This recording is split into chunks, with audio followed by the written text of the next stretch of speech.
हाँ जी, hello and welcome to all my dear students. क्या हाल चाल है आप लोगों के, कैसे हैं आप सब लोग। तो एक बार फिर से मैं आप सब लोगों का वेलकम करता हूं अर्जुना जेई 2024 बैच में। उम्मीद करता हूं भाई सब बहुत ही बढ़िया होंगे। हाँ जी, क्या हाल चाल है आप लोगों के। अगर ऑडियो और वीडियो सब कुछ ठीक है तो एक बार थम्स अप कर दो, सेशन को करेंगे स्टार्ट। यस, गुड इवनिंग, नमस्कार, लव यू बेटा, गुड इवनिंग, नमस्कार, सब एकदम बढ़िया हो। यस यस यस, हाँ थोड़े लेट हो गए यार आज, इसी वजह से थोड़ी क्लास थी उसको 5 मिनट आगे खिसकाना पड़ा, है ना। और आज जयपुर के ट्रैफिक ने चकमा दे दिया मुझे। हम्म, बढ़िया सब एकदम मक्खन। क्या बात, क्या बात, क्या बात, बहुत बढ़िया, बहुत बढ़िया, बहुत बढ़िया। ठीक है जी, ठीक है, ठीक है, ठीक है, ठीक है, ठीक है, ठीक है, ठीक है, सब बढ़िया, कोई दिक्कत नहीं है। तो स्टार्ट करेंगे फिर सेशन को। हाँ वैसे हम लोग लेट हैं थोड़ा सा, तो सेशन स्टार्ट करते हैं बिना किसी बाकी बातचीत के। यस यस यस, हाँ बारिश हो रही है ना यार, अभी बारिश हो रही है, इस वजह से थोड़ा ट्रैफिक ज्यादा था आज, थोड़ा नहीं काफी ज्यादा था, है ना। और तो ऐसे ही है। वैसे अपनी क्लास ऐसा डिले जनरली होता नहीं है, लेकिन क्या करें, अब ऊपर वाले की मर्जी हो, जिस दिन लिखा है लेट तो लेट होंगे, कोई कुछ नहीं रोक सकता, है ना। चलो ठीक है जी।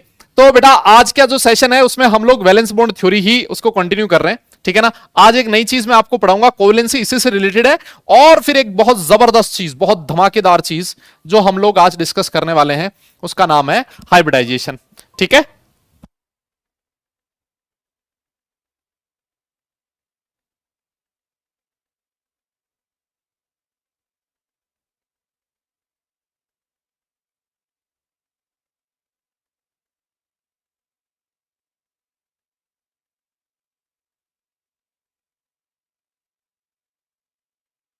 हाँ जी, तो देखो बेटा, वैलेंस बॉन्ड थ्योरी में हम लोग लास्ट क्लास में पढ़ रहे थे, मैंने आपको एक चीज बोली थी कि जो बॉन्ड बनता है, हाँ जी, बॉन्ड कैसे बनता है जल्दी से बताओ। बॉन्ड कैसे बनता है? बॉन्ड बनता है सर एटॉमिक ऑर्बिटल्स के आपस में ओवरलैपिंग से। यस, और हम लोगों ने ये बात करी थी कि आवाज नहीं आ रही क्या? अभी आ रही है? हाँ ठीक है, ठीक है, अभी आ रही, अभी आ रही। हाँ हाँ, अरे वो थोड़ा मैंने बंद कर दिया था, कोई काफी देर से बज रहा था वो फोन, इसलिए। हाँ, तो हम लोगों ने बात करी थी कि भाई बॉन्ड बता एटॉमिक ऑर्बिटल्स की ओवरलैपिंग से। फिर हमने कहा था भाई ओवरलैपिंग जो है वो हमने अलग अलग तरीके से पढ़ी। फिर हमने कहा भाई एक होती है जीरो ओवरलैपिंग, एक होती है पॉजिटिव ओवरलैप, और एक होता है नेगेटिव ओवरलैप। फिर हमने कहा कि साहब जो बॉन्ड बनता है वो हमेशा पॉजिटिव ओवरलैपिंग से बनता है ना, नेगेटिव और जीरो ओवरलैप से बॉन्ड नहीं बनता, ठीक है। फिर कुछ बच्चों ने, मैं डाउट देख रहा था, है ना, तो किसी एक बच्चे ने डाउट पूछा कि सर अगर जीरो ओवरलैपिंग और नेगेटिव ओवरलैपिंग से बॉन्ड ही नहीं बनता तो इनका काम क्या है? तो मैंने कहा भैया काम है एग्जाम में नंबर, है ना, और कोई काम नहीं है ना। इसके अलावा ये ओवरलैपिंग वगैरह बॉन्ड फॉर्मेशन हमारे दैनिक जीवन में काम नहीं आता कहीं पर भी, है ना भाई, नंबर चाहिए हमें, इसलिए सारा सब कुछ पढ़ रहे हैं। फिर हमने कहा भाई ये जो बॉन्ड्स होते हैं आपके, उनको हम लोग तीन बॉन्ड में अलग अलग तरीके से बांट सकते हैं। एक होता है सिग्मा, एक होता है पाई, और सबसे लास्ट में था आपका डेल्टा। फिर हमने कहा था डेल्टा बॉन्ड के बारे में हमें नहीं पढ़ना है ज्यादा, हम लोगों को सिर्फ और सिर्फ सिग्मा और पाई बॉन्ड के बारे में पढ़ना है ना। फिर किसी ने पूछा कि साहब सिग्मा बॉन्ड कैसे बनता है, तो मैंने उससे कहा भैया देख, सिग्मा बॉन्ड बनता है एटॉमिक ऑर्बिटल्स की हेड ऑन ओवरलैपिंग से, ठीक है ना। और जो आपका पाई बॉन्ड बनता है वो बनता है एटॉमिक ऑर्बिटल्स की साइड वाइज ओवरलैपिंग से, ठीक है। ये जो हेड ऑन ओवरलैपिंग होती है अलोंग द इंटरन्यूक्लियर एक्सिस होती है, ये इंटरन्यूक्लियर एक्सिस है मान लो, तो आपके जो एटम्स होते हैं वो भी इसी along the internuclear axis orbitals आपस में ओवरलैप करेंगे। मेरी बात तुम्हें समझ में आ रही है? Yes yes yes. अच्छा एक बात बताइए, देखो इसी में मैं थोड़ा सा तुम्हें बता देता हूं। जैसे मान लिया कि आपकी जो इंटरन्यूक्लियर एक्सिस है, आपकी जो इंटरन्यूक्लियर एक्सिस है, आपकी जो इंटरन्यूक्लियर एक्सिस है, मान लेते हैं वो है एक्स एक्सिस। कौन सी है बेटा? एक्स एक्सिस मान लेते हैं, ठीक है ना। किसी एक बच्चे ने क्वेश्चन ये भी पूछा था कि सर एक बात बताइए दादा, ये वाला भी क्वेश्चन था कि सर ये बताओ हमें पता कैसे लगेगा इंटरन्यूक्लियर एक्सिस कौन सी है, ठीक है। एनसीईआरटी में जेड एक्सिस दे रखी है, कुछ नहीं मेंशन किया हो तब जेड मान लो, और नहीं तो अगर उसको कुछ अलग चीज करनी होगी एग्जामिनर को तो वो दे देगा क्वेश्चन में। यस, तो देख दादा, अगर क्वेश्चन में लिखा है इंटरन्यूक्लियर एक्सिस एक्स एक्सिस है, तो मुझे एक बात बता, अगर एस को पी के साथ, अगर एस को पी के साथ बॉन्ड बनाना है तो यहां पर पी कौन सा लिखूं? सबसे पहला ये बता, अगर ये सिग्मा बॉन्ड बनना है ना, सिग्मा बॉन्ड बनाना है, इंटरन्यूक्लियर एक्सिस एक्स एक्सिस है और मुझे सिग्मा बॉन्ड बनाना है, तो यहां पर पी कौन सा होना चाहिए? जल्दी से बताओ, यहां पर पी कौन सा होना चाहिए? जल्दी से बताओ, यहां पर पी कौन सा होना चाहिए? जल्दी से बताओ। यस, बहुत बढ़िया, समझ गए तुम लोग। इंटरन्यूक्लियर एक्सिस एक्स एक्सिस है, तो अलोंग द इंटरन्यूक्लियर एक्सिस, है ना, है ना, है ना, वेरी गुड बेटा। तो एस कौन सा, पी कौन सा होगा बेटा, पी एक्स, है ना। तो इससे क्या बनेगा, सिग्मा। और अगर मान लो दो पी ऑर्बिटल आपस में ओवरलैप कर रहे हैं ना, तो पी एक्स होगा, तब बनेगा सर सिग्मा।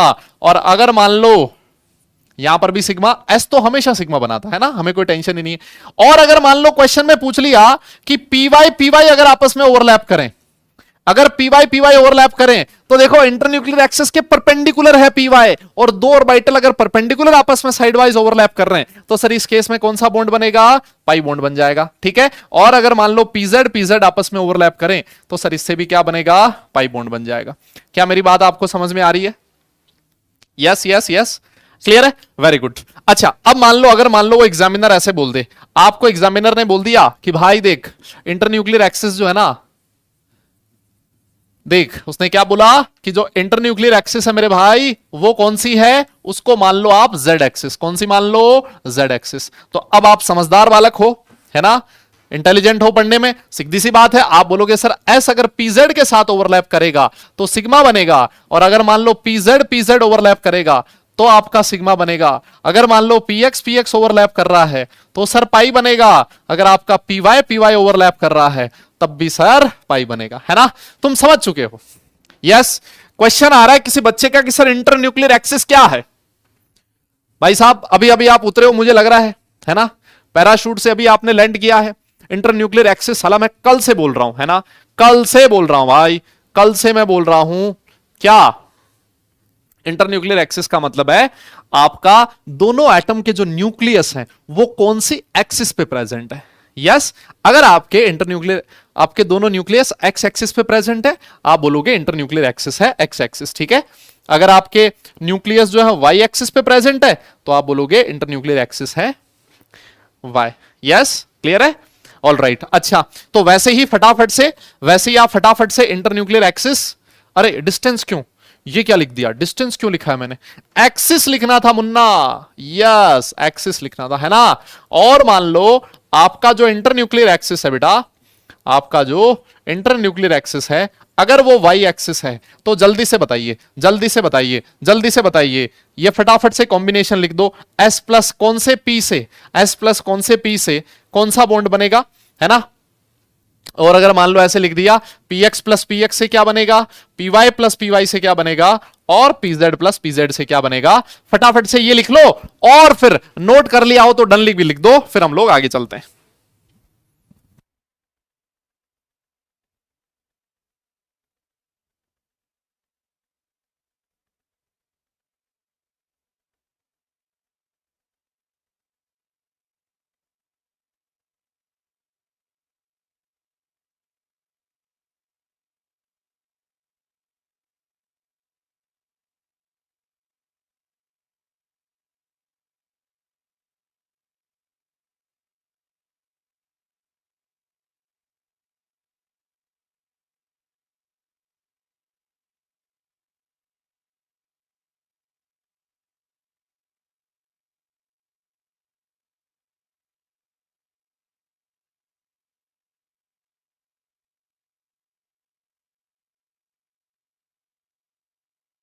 हो गया ना बेटा, डन डन डन। तो सर अगर सिग्मा बनाना है तो यहां पर पीवाई होना चाहिए, पीएक्स से सर पाई बनेगा, सर पीवाई से सिग्मा बन जाएगा, और सर पीजेड से पाई बन जाएगा। समझ चुके हो, है ना, समझ चुके हो ना यार, ये तो बहुत आसान है तुम्हारे लिए। Yes, all right all right all right, बहुत बढ़िया बेटा। अब देखो, अब देखो, मान लो अगर आपसे क्वेश्चन में पूछे, फिर हमने सिग्मा बॉन्ड में यह भी तो लिखा था कि सिग्मा बॉन्ड कैसे कैसे बनता है, एस प्लस एस से बन सकता है, यस, एस प्लस पी से बन सकता है, और पी प्लस पी से बन सकता है ना। ये हम लोगों ने 3 अलग अलग कॉम्बिनेशन देखे थे, फिर हम लोगों ने इसके एग्जाम्पल्स भी लिखे थे, याद है आप लोगों को। फिर हम लोगों ने इसके अलग अलग एग्जाम्पल भी लिख लिए थे। फिर उसके बाद हम लोगों ने पाई की बात कर ली थी, फिर हमने कहा था पाई जो है पी प्लस पी से बनता है, यस, आपका पी प्लस डी से भी बन सकता है, डी प्लस डी से भी बन सकता है। इसके बारे में हम लोग जनरली बात नहीं करते, यस, हम लोग पी प्लस पी या फिर पी प्लस डी के बारे में ही बात करते हैं। क्लियर है, आपको ये चीज याद ही है।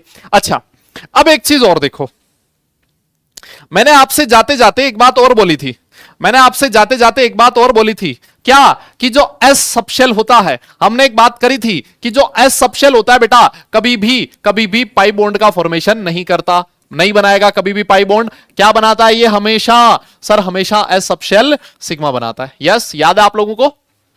याद है क्या आप लोगों को? है ना? और देखो अरे फोन तुम जिसका समझ रहे हो ना उसका नहीं है। हैं मतलब कह रहा फोन किसका है, जिसका तुम समझ रहे हो उसका फोन नहीं है भाई। हाँ ये तो यार बहुत काम का फोन था इसलिए मुझे उठाना पड़ा, वो बार बार आ रहा था ना, मतलब कुछ इंपॉर्टेंट था इसलिए, है ना? हाँ इंपॉर्टेंट वैसे नहीं जैसे तुम समझ रहे हो। आओ और देखो, हमने एक चीज और लिखी थी कि अगर मान लो सिंगल बॉन्ड है तो सर हमेशा सिग्मा होगा, सर अगर डबल बॉन्ड है तो एक सिग्मा और सर एक पाई होगा, और अगर ट्रिपल बॉन्ड है तो मुन्ना एक सिग्मा और दो पाई बॉन्ड होंगे। ठीक है ना? सिग्मा दो एटम्स के बीच हमेशा एक ही बन सकता है, एक से ज्यादा सिग्मा बॉन्ड कभी भी नहीं बन सकता। ये चीज हम लोगों ने लास्ट क्लास में पढ़ ली थी। ठीक है? अच्छा, अब अगर मान लो मैं आपसे कहूं कि sir P plus P pi bond का एग्जाम्पल दो, है ना? पी पाई बॉन्ड का एग्जाम्पल दो, तब हम लोग जाने कि सर कैसे पाई बॉन्ड बना है। तो आइए देखो, है ना? मैंने बोला था अगली क्लास में मैं एग्जांपल दूंगा। ठीक है ना? तो जैसे मान लो मैं आपके सामने लिखूं फॉर्मेशन ऑफ O2, बेटा अच्छे से समझना, है ना? आप लोग अच्छे से समझना, आपको फील आने वाली है कि कैसे पी पाई से आपका पाई बॉन्ड बन सकता है ना? कैसे पी पाई से पाई बॉन्ड बन सकता है। देखो फॉर्मेशन ऑफ O2 की अगर मैं बात करूं तो हम लोगों ने लिखा था बेटा O2 जो होता है, सारी दुनिया जानती है कि ऑक्सीजन और ऑक्सीजन के बीच डबल बॉन्ड होता है। मानते हो ना इस बात को? यस, डबल बॉन्ड होता है, और डबल में से हमें यह भी पता है कि सर एक बॉन्ड जो होगा वो तो सिग्मा होगा और एक बॉन्ड होगा पाई। जानते हैं हम सब लोग? अच्छा सर एक बात बताओ, ऑक्सीजन का इलेक्ट्रॉनिक कॉन्फ़िगरेशन क्या होता है? तो ये भी हम सब लोग जानते हैं कि ऑक्सीजन होता है 1s2 2s2 2p4। बोलो ना यार।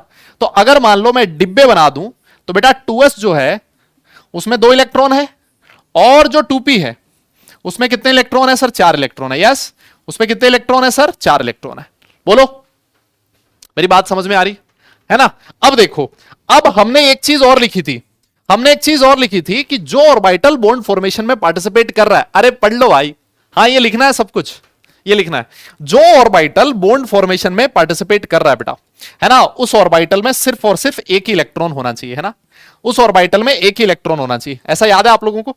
है ना? ऐसा याद है? तो जैसे मान लो ये है बेटा, ऐसे मान लेते हैं कि ये वाला है px और ये है pz और ये वाला है py, ऐसे मान लेते हैं। किसी को कोई भी मान लो, कोई फर्क नहीं पड़ेगा, मैंने इस तरह से मान लिया। ठीक है? तो ये है बेटा pz और ये है py। तो ये जो दो ऑर्बिटल है यही बॉन्ड बनाने में काम में आएंगे। मानते हो इस बात को? यही जो दो ऑर्बिटल है ये बॉन्ड बनाने में काम में आने वाले। बताओ, क्लियर?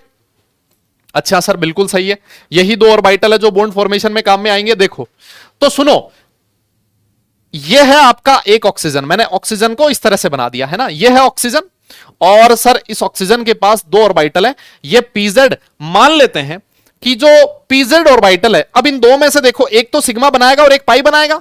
भाई ऑक्सीजन जो है वो दो बॉन्ड बना रहा है, एक सिग्मा और एक पाई। इन दो ऑर्बिटल में से एक ऑर्बिटल ने सिग्मा बना लिया और दूसरा ऑर्बिटल पाई बॉन्ड बनाएगा।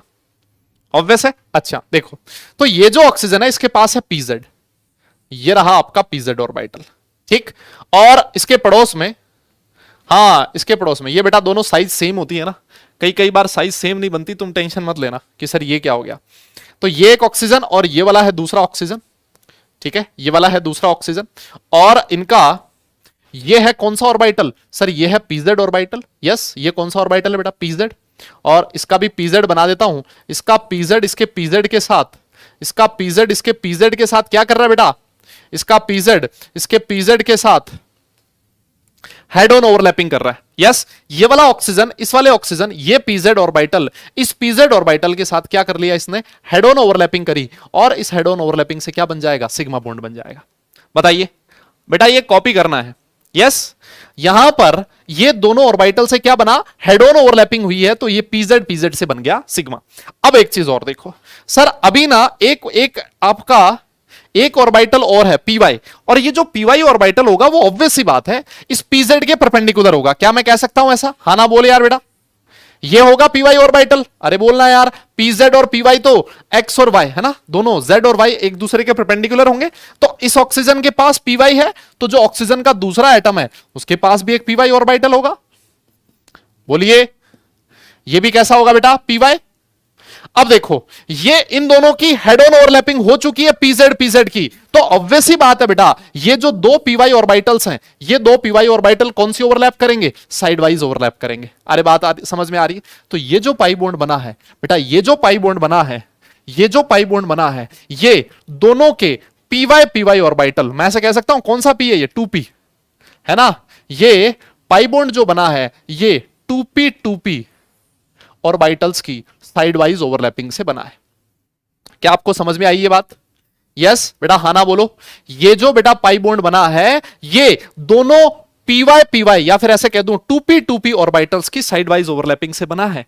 ये एग्जांपल आपका pp ओवरलैप का जिसमें पाई बॉन्ड का फॉर्मेशन हो रहा है। क्या मेरी बात समझ में आ रही है? यस बेटा, हाँ ना बोलो। एक बार थम्स अप करो। क्या ये चीज क्लियर हुई? कोई कह रहा 3D मॉडल दिखाओ। अरे 3D की जरूरत नहीं है मुन्ना। हाँ यस दादा, एक बार थम्स अप करो। क्लियर है क्या? यस यस यस, बहुत आसान चीज है ना, ये तो बहुत ही आसान है। यस यस यस, है ना, है ना, है ना, है ना, बहुत सिंपल है। यस अच्छा, और देखो, और एग्जांपल देता हूं, एक एग्जांपल और देता हूं, एक एग्जांपल और देता हूं जिससे एकदम सब कुछ मक्खन की तरह क्लियर हो जाएगा। यस, एक और एग्जांपल दे देते हैं जिससे, जिसको इस वाले में समझ में नहीं आया उसमें तो पक्का ही समझ में आ जाएगा। वो चाह कर भी ऐसा नहीं हो सकता कि उसको समझ में ना आए। जैसे मैंने एक एग्जांपल लिख दिया, देखो, फॉर्मेशन ऑफ N2। ठीक है, किसका एग्जांपल लिख लें? फॉर्मेशन ऑफ N2 का एग्जांपल लिख लेते हैं। ठीक है जी, कि सर N2 कैसे बना। यस, N2 का फॉर्मेशन कैसे हुआ। ठीक है, देखो, इतने समझदार तो आप हैं कि आपको पता है नाइट्रोजन में नाइट्रोजन के बीच ट्रिपल बॉन्ड होता है, मानते हो ना। तो ये वाला जो बॉन्ड होगा बेटा, ये सिग्मा बॉन्ड होगा, और इसके अंदर जो दो बॉन्ड हैं वो कैसे होंगे? पाई बॉन्ड होंगे। ये आप लोग सब जानते ही हो। यस बेटा, नाइट्रोजन का एटॉमिक नंबर सारी दुनिया जानती है, क्या होता है सर? 1s2 2s2 2p3 होता है सर। अरे बोलो, अगर मैं डिब्बे बनाऊं तो हमेशा वैलेंस शेल के ऑर्बिटल बॉन्ड फॉर्मेशन में काम में लेते हैं। तो बेटा 2s में 2 इलेक्ट्रॉन है और 2p में 3 इलेक्ट्रॉन है। अरे बोलना यार, हाँ ना। यस, ये 3 इलेक्ट्रॉन है, तो मान लेते हैं ये 3 ऑर्बिटल है। यस, तीनों के तीनों ही कैसे हैं? अनपेयर्ड है, एक एक इलेक्ट्रॉन है। इसका मतलब ये जो तीनों ऑर्बिटल है बेटा, ये बॉन्ड फॉर्मेशन में काम में आ सकते हैं।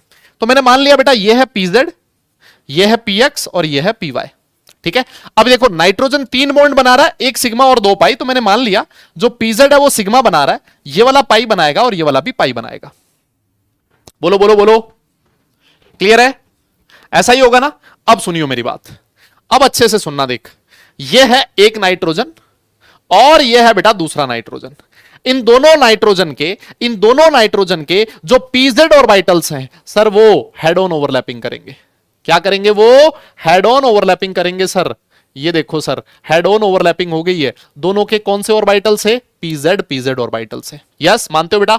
pz ऑर्बिटल ने हेड ऑन ओवरलैपिंग करी तो सर ये बन गया सिग्मा बॉन्ड। यस, बहुत बढ़िया। और देखो सर, इसके पास एक py ऑर्बिटल भी प्रेजेंट है ना। ये pz था तो सर इसके पास एक py ऑर्बिटल भी प्रेजेंट होगा, इसके पास भी एक py ऑर्बिटल प्रेजेंट होगा, है ना। ये कौन सा ऑर्बिटल है बेटा? दिस इज योर py, और ये वाला भी कौन सा है? py, है ना। ये दोनों py ऑर्बिटल प्रेजेंट है। तो ये दो, अगर देखो इंटरन्यूक्लियर एक्सिस ये है, तो हेड ऑन ओवरलैपिंग तो एक ही ऑर्बिटल की हो सकती है। ये जो ऑर्बिटल है इसके परपेंडिकुलर है सर, इनकी क्या होगी? सर इनकी हो जाएगी side wise overlapping. Yes sir, इनकी हो गई साइड वाइज ओवरलैपिंग, तो सर बन गया ये वाला पाई बॉन्ड। एक पाई बॉन्ड बन गया। अरे बोलो, दिख रहा आप सब लोगों को? आप बोलोगे सर अभी तो एक पाई बॉन्ड और बनाना है। वो पाई बॉन्ड कौन बनाएगा? py। सर py जो होगा वो, सॉरी pz, px बनाएगा ना। pz से तो बन गया सिग्मा और हमने py से बना लिया पाई, तो कौन सा बचा? एक और px। सर ये जो px है वो इसके भी परपेंडिकुलर होगा, मानते हो ना। इसके परपेंडिकुलर मतलब pz यहां होगा, ये ऐसे बाहर की तरफ ऐसे निकला हुआ होगा, ऐसे अंदर की तरफ, यहां पर भी ऐसे अंदर की तरफ।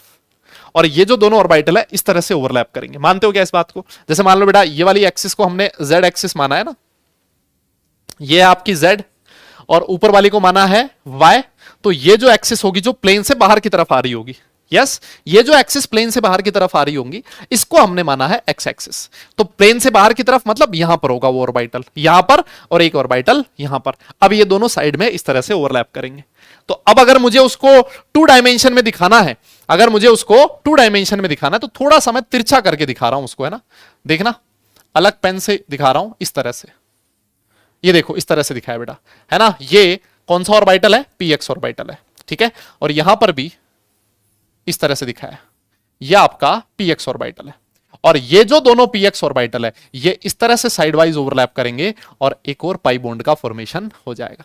देख रहे हो कितना प्यारा बना है, यस यस देख रहे हो कितना प्यारा जबरदस्त बना आपके सामने।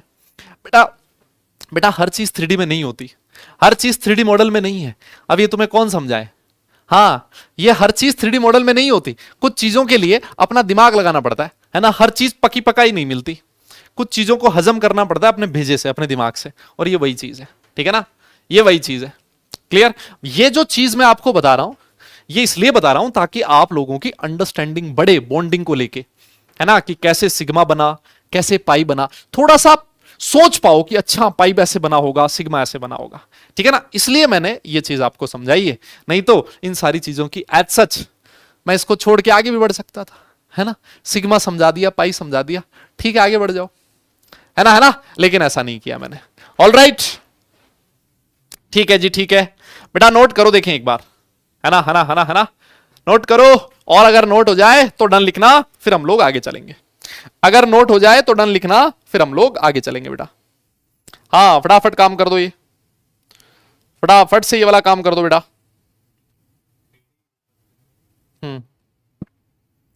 नोट कर लिया हो तो डन लिखना, ठीक है। ये समझ में आया कि नहीं आया, बढ़िया था ना ये, समझ थोड़ा सा विजुलाइज हुआ ना कि 3 ऑर्बिटल बॉन्ड फॉर्मेशन में है, उनमें से एक ऑर्बिटल ने सिग्मा बना लिया सर, बाकी की जो दो बचे हुए 2 ऑर्बिटल वो पाई बॉन्ड का फॉर्मेशन करेंगे, और पाई बॉन्ड का फॉर्मेशन इतनी प्यारी तरह से होगा, है ना, बहुत शानदार, ठीक है। तो ये थोड़ा सा आपको विजुलाइज करने की जरूरत थी।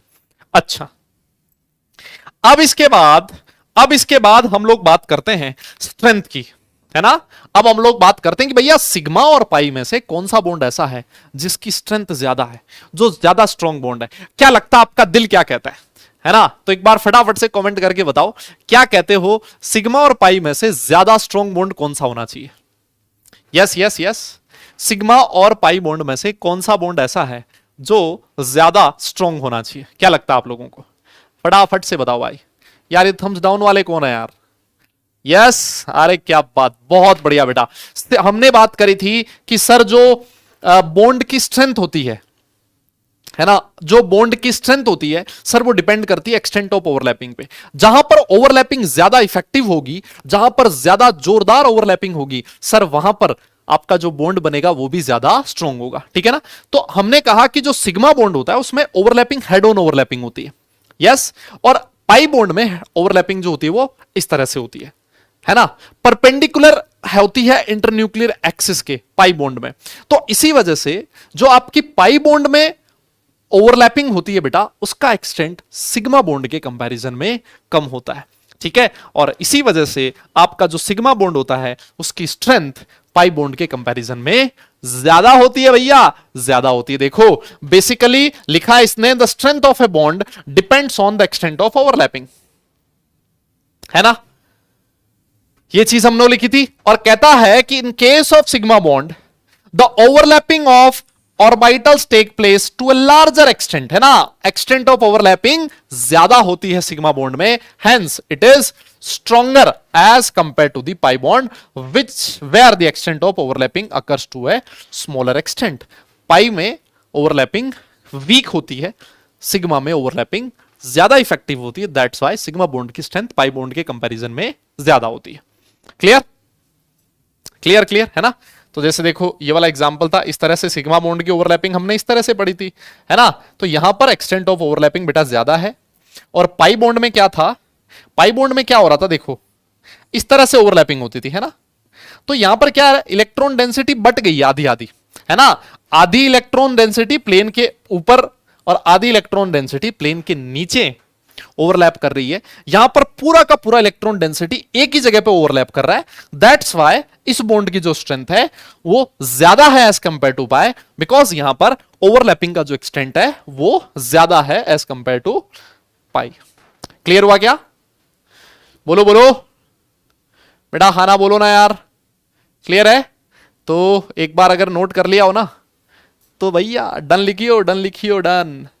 फिर आगे चलेंगे, फिर उसके बाद आगे चलेंगे। ठीक है ठीक है ठीक है, क्लियर क्लियर, समझ में तो आ रहा है ना यार? ये बहुत आसान, बहुत बेसिक चीजें हैं, ये बहुत ही सिंपल चीजें हैं। यस,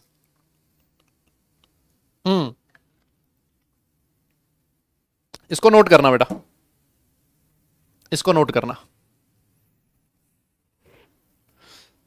इसको नोट करियो। ठीक है, done done done done. Sir we can take CO2। हाँ बेटा CO2 भी ले सकते हो, CO2 में भी तो पाई बॉन्ड होता है।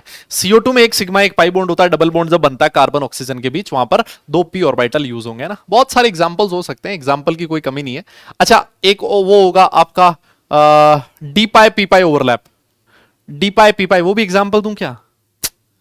अरे बोलो ना, डी पाई पी वाई वाला एग्जांपल भी दूं क्या? अभी मैंने देखा किसी बच्चे का कमेंट आया, किसी बच्चे ने कमेंट किया कि सर डी पाई डीपी ओवरलैप का भी एग्जांपल दो, पाई बॉन्ड बनता है जिसमें।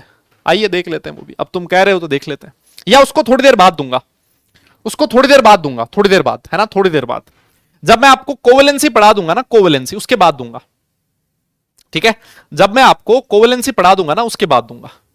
यस यस, कोवेलेंसी के बाद देंगे, उससे ज्यादा समझ में आएगा तुम्हें। ठीक है ना, उससे ज्यादा समझ में आएगा। जब कोवेलेंसी हो जाए ना तब मुझे याद दिलाना।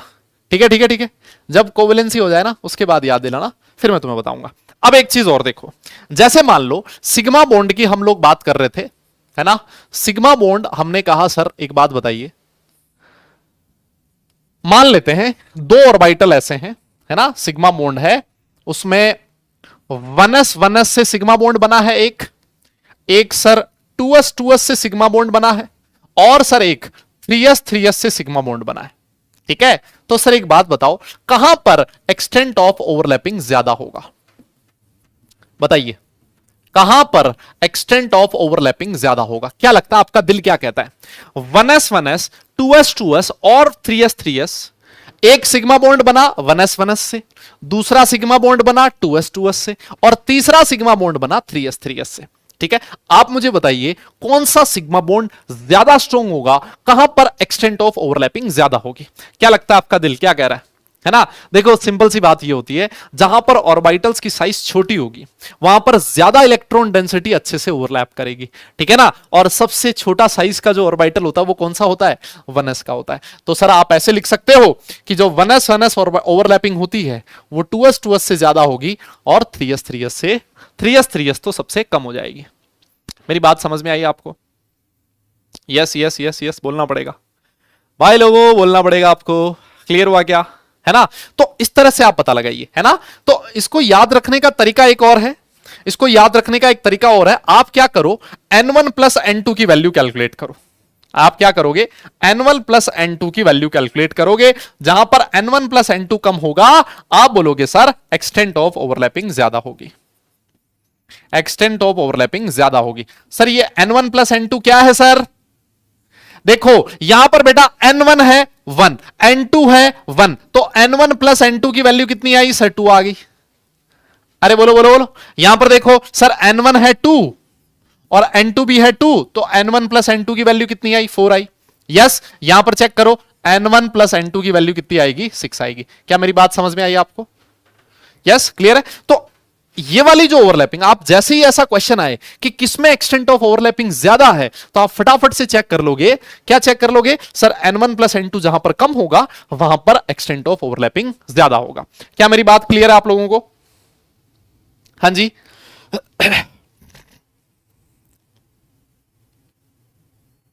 यस यस,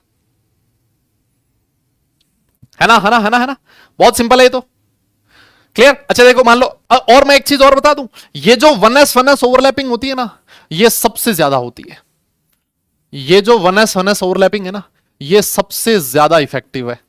ठीक है, सबसे ज्यादा इफेक्टिव है, बिकॉज 1s जो होता है वो बहुत छोटी साइज का एटम होता है, चिन्नू सा एटम होता है, उसमें एक्सटेंट ऑफ ओवरलैपिंग बहुत जबरदस्त होगी। क्लियर? क्लियर हुई मेरी बात? है ना, बहुत आसान है ये तो। जैसे मान लो एक और एग्जांपल देता हूं मैं आपको, जैसे ऐसे दिया है, जैसे लिखा है 2p है ना, एक मैंने आपके सामने लिख दिया भाई, एक लिख दिया 2p है ना, और एक लिख दिया 2p है ना, और हमसे पूछा है कि बताइए एक्सटेंट ऑफ ओवरलैपिंग किसमें ज्यादा है। जल्दी से बताओ, एक्सटेंट ऑफ ओवरलैपिंग किसमें सबसे ज्यादा होगी, जल्दी से बताओ। यस यस, हाँ जी,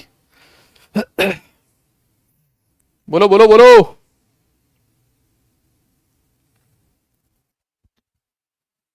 है ना, हो गया आसान से, है ना। तो बेटा यहां पर सबसे कम, यहां पर सबसे ज्यादा, ये तो बहुत ही आसान है, ये तो बहुत ही सिंपल है, इसमें तो कोई टेंशन है ही नहीं, ठीक है ना। N1 प्लस N2 की जो वैल्यू है वो क्या है, सेम है। यस यस यस, अब देखो, मान लो ऐसे हो जाए, मान लो ऐसे हो गया कि N1 प्लस N2 की जो N प्लस N2 की जो वैल्यू है वो डिफरेंट डिफरेंट है। मान लो ऐसे हो गया, ऐसे हो गया, जैसे मैं एक और एग्जांपल लिख रहा हूं आपके सामने, ऐसा लिखा है 2s, एक लिखा है 2s2p, और एक लिखा है बेटा 2p, है ना, ऐसे लिखा है 2s, 2s2p और 2p। अब देखो N1 प्लस N2, सर यहां पर भी 4 है, सर यहां पर N1 प्लस N2 की वैल्यू 4 है, और यहां पर भी N1 प्लस N2 की वैल्यू 4 है। देख रहे हो आप लोग, और क्वेश्चन आ गया, बताइए एक्सटेंट ऑफ ओवरलैपिंग किसमें ज्यादा होगी। मेरी बात समझ में आ रही है क्या, बोलना पड़ेगा भाई। यस यस यस यस, तो भाई आपका जो ओवरलैपिंग है ये वाला रूल अब लगेगा नहीं, क्योंकि सब में N1 प्लस N2 की वैल्यू सेम है। तो जब भी ऐसा हो N1 प्लस N2 का वैल्यू सेम हो और आपका जो ऑर्बिटल्स हैं वो डिफरेंट डिफरेंट हो, जैसे यहां पर S थे, एक S एक P है, यहां पर एक दोनों ही P हैं, अगर ऐसा केस हो तो आप बोलोगे 2p, PP ओवरलैपिंग जो होती है वो सबसे ज्यादा इफेक्टिव होती है ना, है ना, है ना, है ना, इसको याद रखियो, है ना। जो 2p ओवरलैप होगा बेटा वो सबसे ज्यादा इफेक्टिव होगा, ठीक है। अब आप में से बहुत सारे लोग, हाँ देखो मैक्सिमम बच्चे तो बोल रहे थे 2s ज्यादा होगा, है ना। अब मान लो, हाँ, कई बार दिल की सुनने में ही, है ना, कई बार हमेशा ऐसा नहीं होता ना कि दिल की सुनी हुई बात सही हो, कई बार लफड़ा हो जाता है भाई। यस, अब आप बोलोगे सर ऐसा क्यों हो गया, ये तो सर धोखा हो गया हमारे साथ, है ना, है ना, है ना, ये तो धोखा हो गया सर। कैसे हुआ देखो, इसका देखो एक सीधा सा रीजन है, आप लोगों ने एक चीज पढ़ी होगी, है ना, आप लोगों ने वो पढ़ा है चैप्टर कौन सा, आपका एटॉमिक स्ट्रक्चर, है ना। आप लोगों ने एटॉमिक स्ट्रक्चर चैप्टर पढ़ा था, वहां पर आप एक चीज लिखते थे, वहां पर आप एक चीज लिखते थे कि जो एस सबशेल होता है ना, जो एस सबशेल होता है बेटा वो अनडायरेक्शनल इन नेचर होता है ना। एस सबशेल जो होता है वो अनडायरेक्शनल इन नेचर होता है, वो डायरेक्शनल नहीं होता। यस, और जो आपका पी सबशेल होता है, डी सबशेल होता है, ठीक है, ये जो सबशेल होते हैं, पी सबशेल हो गया, डी सबशेल हो गया, ये वाले जो सबशेल्स होते हैं, these subshells are directional in nature. कैसे होते हैं बेटा, डायरेक्शनल इन नेचर। अब आप बोलोगे सर ये डायरेक्शनल इन नेचर का क्या मतलब है ना, डायरेक्शनल इन नेचर का क्या मतलब है, तो देखो डायरेक्शनल इन नेचर का मतलब यही है, जब मैं लिखता हूं px, तो मैं श्योर हूं कि जो इलेक्ट्रॉन डेंसिटी है वो सिर्फ और सिर्फ एक्स एक्सिस पे प्रेजेंट है, ठीक है। जब मैं लिखता हूं py, तो मैं श्योर हूं कि जो इलेक्ट्रॉन डेंसिटी है वो सिर्फ और सिर्फ वाई एक्सिस पे प्रेजेंट है। जब मैं लिखता हूं कि pz, इसका मतलब है कि जो इलेक्ट्रॉन डेंसिटी है वो सिर्फ और सिर्फ z एक्सिस पे प्रेजेंट है। That is the meaning of directional in nature, because आपको डायरेक्शन का पता होता है, इलेक्ट्रॉन डेंसिटी किस डायरेक्शन में है और जो आपकी ओवरलैपिंग है वो कौन सी डायरेक्शन में हो रही है। अगर मान लो ऐसा लिखा है कि दो px ऑर्बिटल आपस में ओवरलैप कर रहे हैं, सिंपल सी चीज है, वहां पर आपको ये कंफर्म है कि जो इलेक्ट्रॉन डेंसिटी है वो सिर्फ और सिर्फ एक्स एक्सिस पे ओवरलैप कर रही होगी। यस, जैसे अगर मान लो मैं ऐसे लिखता हूं कि d x square y square, जब मैं लिखता हूं d x square y square, तो मैं श्योर हूं कि जो इलेक्ट्रॉन डेंसिटी है वो एक्स और वाई एक्सिस पे प्रेजेंट है। है ना, that is the meaning of directional in nature. लेकिन जब मैं लिखता हूं एस सबशेल के बारे में, जब मैं लिखता हूं बेटा एस सबशेल के बारे में, तो मैं एक्स वाई जेड कुछ भी डिफाइन नहीं करता हूं, मैं डायरेक्ट एस सबशेल को ऐसे बना देता हूं। यस यस यस, अरे बोलो, जब मैं लिखता हूं एस सबशेल तो मैं उसको डायरेक्ट ऐसे बना देता हूं, और यही मीनिंग है अनडायरेक्शनल इन नेचर का। यहां पर इलेक्ट्रॉन डेंसिटी किसी एक पर्टिकुलर डायरेक्शन में नहीं होती, हम लोग ऐसे कहते हैं एस सबशेल में इलेक्ट्रॉन मिलने की प्रोबेबिलिटी एक पर्टिकुलर डिस्टेंस पे सारे डायरेक्शन में सेम होती है। यस, अरे बोलो, क्या आपको मेरी बात समझ में आई, है ना? तो यही मतलब, अब आप खुद सोच के देखो, अगर आप क्या ऑर्बिटल डायरेक्शनल इन नेचर है तो आप श्योर हो कि इलेक्ट्रॉन डेंसिटी, पूरी की पूरी इलेक्ट्रॉन डेंसिटी उसी डायरेक्शन में ओवरलैप करी है। यस, और इसी वजह से मैं कहूंगा कि जो पी ऑर्बिटल होता है उसमें एक्सटेंट ऑफ ओवरलैपिंग ज्यादा होती है एज कंपेयर टू एस। लेकिन यह कब देखना है, यह आप कब देख रहे हो, if n1 plus n2 is same. अगर आपका n1 प्लस n2 सेम है बेटा, तो फिर आप बोलोगे पीपी ओवरलैप ज्यादा होगा, है ना? आप उसका रीजन भी लिख सकते हो, because of directional nature, because of directional nature of P subshell. ठीक है, बात समझ में आई आपको? Because of directional nature of P subshell. Clear है? क्लियर है बेटा, बोलना पड़ना, बोलो बोलो बोलो, क्लियर है ना? अरे बेटा कोई बात नहीं, आपको अभी समझ में आ गया ना, क्या है? ठीक है, फिर वो बाकी पुराने गड़े, वो क्या बोलते हैं उनको, गड़े मुर्दे मत उखाड़ो। क्लियर? अभी आपको समझ में आ गया ना क्या है? सबसे पहले आपने चेक किया sir n1 plus n2 same नहीं है, यहां पर अलग अलग है, तो हमने कह दिया n1 प्लस n2 जितना कम होगा एक्सटेंट ऑफ ओवरलैपिंग उतनी ज्यादा होगी। यस, और फिर हमने कहा मान लो ऐसा हो गया कि भाई n1 प्लस n2 सेम है, फिर हम लोग क्या करें, n1 प्लस n2 सेम है तो पीपी ओवरलैपिंग सबसे ज्यादा है because of directional nature. Clear clear clear clear है? समझ में आ गई बात? नोट कर लो।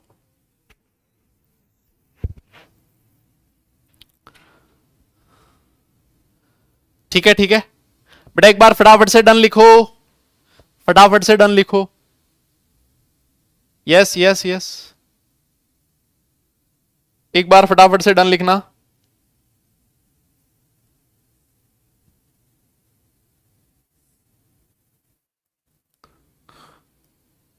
क्लियर। अच्छा, इसमें बताओ फिर। अच्छा, एक और मैं लिख दूं, मान लो यहीं पर ऐसे लिखा है बेटा, एक लिखा है 1s2p, है ना? एक लिखा है आपका 1s3p, एक लिखा है 1s4p, और एक लिखा है 1s5p। इसमें बताइए एक्सटेंट ऑफ ओवरलैपिंग सबसे ज्यादा किसमें? हाँ, सबसे ज्यादा ओवरलैपिंग किसमें होगी, जल्दी बताओ। सबसे ज्यादा एक्सटेंट ऑफ ओवरलैपिंग किसमें है, जल्दी बताओ। हाँ भैया, जल्दी बताओ।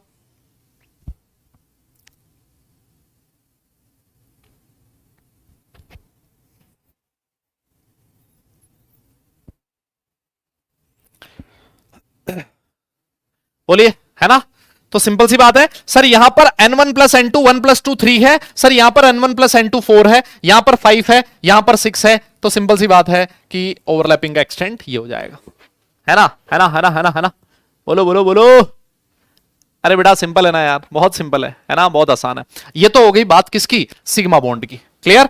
ठीक है, ये बात होगी सिग्मा बॉन्ड की। मान लो अगर इसी में मैं पाई बॉन्ड वाला एग्जांपल भी दे दूं, है ना, यहीं पर पाई बॉन्ड को भी घुसा देते हैं हम लोग, ऐसी क्या बात है, सारी चीज यहीं पर देख लेते हैं।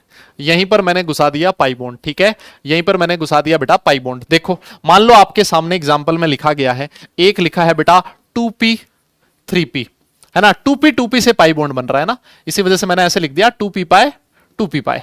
क्लियर? 2p 2p से पाई बॉन्ड बन रहा है। एक दे दिया कि भाई 2p 3p से पाई बॉन्ड बन रहा है ना, और एक दे दिया कि 2p और 4p से पाई बॉन्ड बन रहा है। क्लियर? तो सीधा क्वेश्चन पूछ लिया कि बताओ एक्सटेंट ऑफ ओवरलैपिंग कहां पे ज्यादा होगी और कहां पर सबसे मजबूत बॉन्ड बनेगा, आप लोगों को कुछ सोचना ही नहीं है, आप लोगों को ज्यादा कुछ सोचना ही नहीं है। सबसे पहले आपने देखा कि सर यहां पर n1 प्लस n2 का वैल्यू है 4, यहां पर n1 प्लस n2 का वैल्यू है 5, यहां पर n1 प्लस n2 का वैल्यू है 6, है ना। और सीधा सा आपने कह दिया जहां पर n1 प्लस n2 कम होगा वहां पर एक्सटेंट ऑफ ओवरलैपिंग ज्यादा होगी। कुछ दिमाग ही नहीं लगाना, सिंपल है कि नहीं है? अरे बोलो बोलो दादा, क्लियर? यस, अच्छा। और देखो, मान लो ऐसे दे दिया, एक दे दिया तुम्हें कि 2p पाए, 2p पाए, है ना, और ऐसे लिख दिया 2p पाए 3d पाए।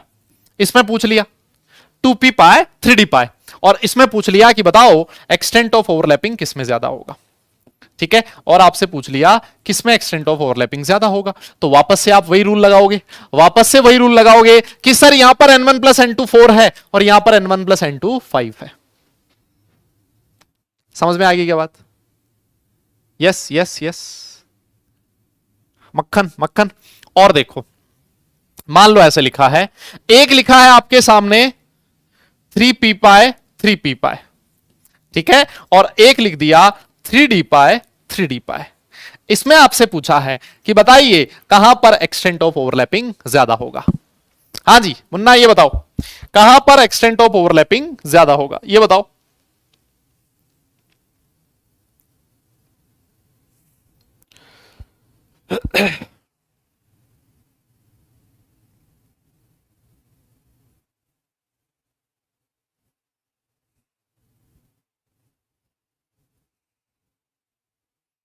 जल्दी बोलो बेटा, जल्दी बोलो, जल्दी जल्दी जल्दी।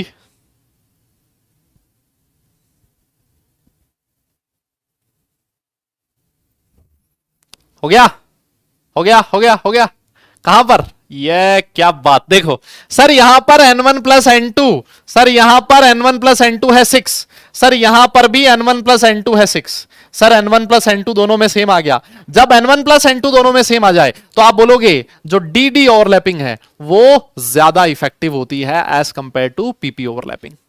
Clear clear clear, yes. 3D जो होगा वो बेटा ज्यादा अच्छे से ओवरलैप करेगा एज कंपेयर टू 3p। वापस से वही रीजन है, बिकॉज जो d ऑर्बिटल होता है डायरेक्शनल इन नेचर है, और यहां पर डायरेक्शनल इन नेचर इसके कंपैरिजन में ज्यादा होता है p के कंपैरिजन में।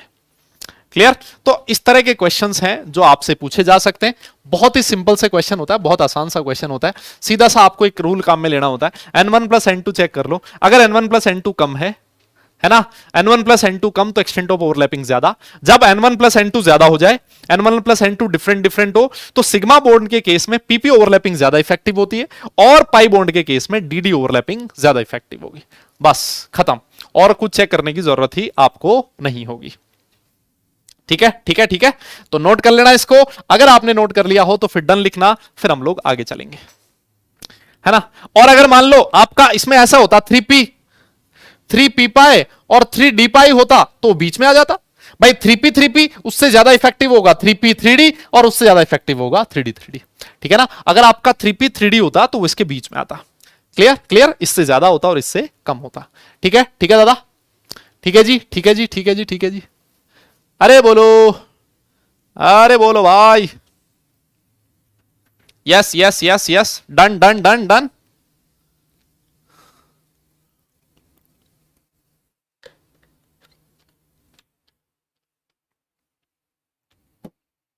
Okay okay okay okay okay.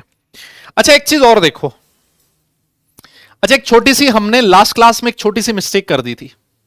सुनियो सुनियो सुनियो दादा, सुनना जरा। लास्ट क्लास में एक छोटी सी मिस्टेक कर दी थी, है ना। एक वो मैंने नोटिस किया, बच्चे ने एक मैसेज किया मुझे, तो फिर मैंने देखा। हाँ जी सुन लो। एक छोटी सी मिस्टेक हम लोगों ने लास्ट क्लास में कर दी थी। देखो मैं क्या मिस्टेक करी थी, मैं आपको समझा देता हूं। जैसे हम लोगों ने एक जगह dxy ऑर्बिटल बनाया था, याद है?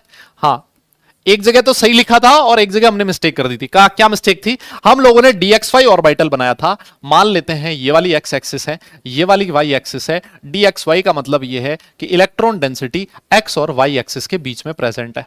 इस तरह से हम लोगों ने बनाया था, ठीक है। और उसमें हमने क्या किया था, जैसे यहां पर प्लस था, यहां पर माइनस था, यहां पर प्लस था और यहां पर माइनस था, ऐसे लिख दिया था हमने। याद आया क्या? याद आया है ना? एक जगह पे तो सही लिखा था, दूसरी जगह पे जल्दबाजी में हमने ऐसे लिख दिया था, है ना? अरे भैया देखो, अगर प्लस है माइनस है तो इस पे क्या होगा, इस पे क्या होगा, ये चेंज कर लेना आप लोग, इस पे प्लस होगा, इस पे माइनस होगा, है ना? बस इतना सा डिफरेंस था और कुछ नहीं है। तो हमने जल्दी जल्दी करने के चक्कर में, और तुम्हें कल वीडियो कॉल भी करवाना था, है ना, तो उसके चक्कर में ये गड़बड़ हो गई थी हमसे। इसको एक बार नोट कर लेना अच्छे से, ठीक है? ठीक है, ठीक है। अरे बोलो भाई लोगों, yes yes yes yes yes, ठीक है ठीक है ठीक है, यस हो जाएगा क्या? अबे क्या डोरेमोन, ये डोरेमोन से तुम लोग बाहर नहीं आए ना? हाँ, नोबिता सुजुकी सिजुका मतलब, भाई इनसे बाहर निकलो यार। अरे बच्चे देखते हैं यार, वो मेरा भांजा है, वो 4-5 साल का है, वो देखता है भाई ये सब कुछ, है ना? वो देखता है ये सब कुछ। अबे तुम लोग मतलब 12th 11th में आ गए हो, 11th आधा हो गया है ना? और नेक्स्ट 12th में जाने वाले हो, और अभी भी मतलब इसी में लगे पड़े हो, हैं? क्या बात कर रहे हो यार, ये तो गलत है ना यार। अभी सिजुका की बजाय सुजुकी देखने का टाइम है तुम्हारा, है ना? और तुम लोग घुसे पड़े हो सुजुका में। हद है यार, बताओ। चलिए फिर आगे चलते हैं, अब आगे चलते हैं और एक छोटा सा टॉपिक की हम लोग बात करते हैं, कोवेलेंसी, है ना? एक छोटा सा टॉपिक हम लोग करते हैं जिसका नाम है कोवेलेंसी। यस यस, छोटा सा टॉपिक जिसके बारे में बात करते हैं, कोवेलेंसी। देखो कोवेलेंसी का मीनिंग मैं आपको समझा चुका था, ये कोवेलेंसी इसी से रिलेटेड है, वीबीटी से ही रिलेटेड है। कोवेलेंसी में आपको समझा चुका था कि भैया नंबर ऑफ कोवेलेंट बॉन्ड जो कोई भी एटम बना सकता है ना, नंबर ऑफ कोवेलेंट बॉन्ड जो आपका एटम बना सकता है, उसको हम लोग बोलते थे कोवेलेंसी। यस, उसको हम लोग बोलते थे कोवेलेंसी। ठीक है, एक छोटा सा मैं आपके एग्जांपल लेना चाहता हूं। आप लोग मुझे बताओ, अगर मैं ग्रुप 13 एलिमेंट्स लिख दूं, तो ग्रुप 13 एलिमेंट्स का, ग्रुप 13 एलिमेंट्स का, ग्रुप 13 एलिमेंट्स का जनरल इलेक्ट्रॉनिक कॉन्फ़िगरेशन क्या होता है? जल्दी बताइए, ग्रुप 13 एलिमेंट्स का जनरल इलेक्ट्रॉनिक कॉन्फ़िगरेशन कौन बताएगा सबसे पहले? हाँ जी, हाँ जी। अरे ग्रुप 13 एलिमेंट्स का जनरल इलेक्ट्रॉनिक कॉन्फ़िगरेशन क्या आप ऐसे लिखते हो, NS2 NP1, ये लिखते हो क्या? यस।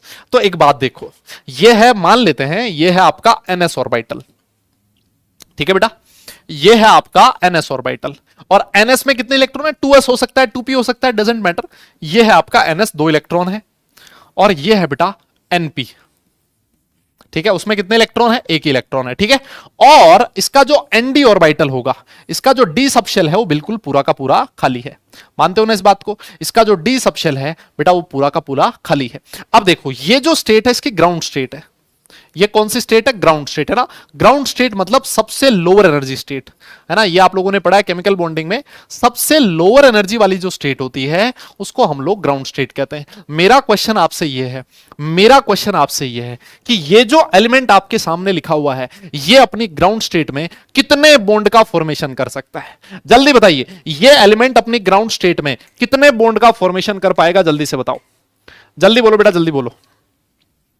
ये जो एलिमेंट है, ये एलिमेंट अपनी ग्राउंड स्टेट में कितने एटम, कितने बॉन्ड्स का फॉर्मेशन कर पाएगा? जल्दी बोलना पड़ेगा आप लोगों को, ये कितने बॉन्ड का ग्राउंड स्टेट में फॉर्मेशन कर पाएगा? अरे भाई, जिसने वीबीटी अच्छे से पढ़ी है, जिसने वीबीटी अच्छे से पढ़ी है, उसने एक चीज सीखी है कि बॉन्ड फॉर्मेशन में वही ऑर्बिटल पार्टिसिपेट करता है जिस ऑर्बिटल में एक इलेक्ट्रॉन प्रेजेंट हो, और यहां पर एक ही ऑर्बिटल ऐसा है जिसमें सिंगल इलेक्ट्रॉन प्रेजेंट है, तो यह अपनी ग्राउंड स्टेट में सिर्फ और सिर्फ एक ही बॉन्ड का फॉर्मेशन कर पाता है। मेरी बात समझ में आई? यस। तो सर हम लोगों ने तो देखा है, हम लोगों ने तो देखा है कि जो BF3 होता है सर, BF3 में सेंट्रल एटम बोरोन है, और यहां पर जो बोरोन है सर वो 3 बॉन्ड का फॉर्मेशन कर रहा है, और जो आपका बोरोन है सर ये ग्रुप 13 एलिमेंट भी होता है। यस। तो सर यहां पर बोरोन 3 बॉन्ड कैसे बना पा रहा है? मैं बताऊं 3 बॉन्ड कैसे बना पा रहा है? वो 3 बॉन्ड बनाता है अपनी फर्स्ट एक्साइटेड स्टेट में, एक्साइट हो जाता है वो, है ना? कैसी, कभी कभी तुम लोग भी हो जाते होंगे excite, first excited state. First excited state का मतलब यह है कि सर जो NS वाला एक इलेक्ट्रॉन है, सर जो NS वाला एक इलेक्ट्रॉन है वो उछल के कहां चला जाता है? वो उछल के चला जाता है NP में। देख रहे हो आप लोग, एक्साइटेड का मतलब है बेटा लोअर एनर्जी स्टेट से हायर एनर्जी स्टेट में चला जाता है। तो NS वाला एक इलेक्ट्रॉन उछला, NS वाला एक इलेक्ट्रॉन उछला और कहां चला गया बेटा, NP में। अब देखो इसके पास कितने अनपेड इलेक्ट्रॉन आ गए, देखो देखो इसके पास कितने अनपेड इलेक्ट्रॉन आ गए सर, 1 2 3, 3 अनपेड इलेक्ट्रॉन है। तो सर ये कितने बॉन्ड बना पाएगा, 3 बॉन्ड बना पाएगा। इसका मतलब यह है कि यहां पर जो बोरोन है वो जो 3 बॉन्ड बना रहा है वो अपनी फर्स्ट एक्साइटेड स्टेट में बॉन्ड बना पा रहा है। क्लियर है? तो यहां पर ग्रुप 13 एलिमेंट्स की जो वैलेंसी है 1 भी हो सकती है और ग्रुप 13 एलिमेंट्स की कोवैलेंसी कितनी हो सकती है, 3 भी हो सकती है। 1 हो सकती है अपनी ग्राउंड स्टेट में, 3 हो सकती है अपनी फर्स्ट एक्साइटेड स्टेट में। यस, अगर आपसे क्वेश्चन पूछ ले कि जो BF3 है, क्या BF3 आपकी ग्राउंड स्टेट में बन रहा है, आप बोलोगे नहीं सर, BF3 ग्राउंड स्टेट में नहीं बन रहा, बिकॉज ग्राउंड स्टेट में तो बोरोन सिर्फ और सिर्फ एक ही बॉन्ड बना पाता, सर ये एक्साइटेड स्टेट में फॉर्म हो रहा है। क्या मेरी बात तुम्हें क्लियर है? दादा हाँ ना बोलना पड़ेगा, यस यस यस। क्लियर हुई क्या ये चीज, है ना? ये नोट कर लिया, ये नोट कर लिया, है ना, है ना? इसको 3 बॉन्ड बनाने ना बेटा, कोई पूछ रहा है एक्साइटेड स्टेट में कब जाता है, इसको 3 बॉन्ड बनाने, इसको पता है 3 बॉन्ड में ग्राउंड स्टेट में बना नहीं पाऊंगा, जब ग्राउंड स्टेट में नहीं बना पाऊंगा तो इसका मतलब एक्साइटेड स्टेट में जाएगा। सिंपल सी बात है बेटा, नोट कर लो, और अगर नोट कर लिया हो तो डन लिखो, फिर आगे चलते हैं, है ना, है ना? नोट कर लिया हो तो डन लिखो, फिर उसके बाद आगे चलते हैं। नोट कर लिया हो तो डन लिखो, फिर उसके बाद आगे चलते हैं। क्लियर? क्लियर है क्या दादा? यस यस, बड़ा चैप्टर है बेटा ये, है ना, बड़ा चैप्टर है। केमिकल बॉन्डिंग एक काफी बड़ा चैप्टर है और इसमें बहुत सारे कॉन्सेप्ट्स आते हैं और इतने सारे कॉन्सेप्ट्स एक दूसरे से रिलेटेड है ना।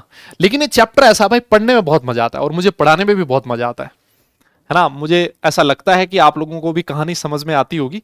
सारे बच्चों की तो मैं गारंटी देखो दे नहीं सकता, बिकॉज सारे बच्चे ऐसे होंगे भी नहीं जो घर जाके प्रॉपर रिवाइज करते होंगे, नेक्स्ट क्लास में अच्छे से पढ़ के आते होंगे। अगर ऐसा कोई बच्चा है तो उसको समझ में आता होगा, है ना, है ना, है ना? Yes yes yes, done done. अच्छा आइए फिर उसके बाद देखो आगे और एग्जांपल देता हूं मैं आपको। जैसे मान लो आप बात करते हैं ग्रुप 14 एलिमेंट्स की। किसकी बात करें? ग्रुप 14 एलिमेंट्स की।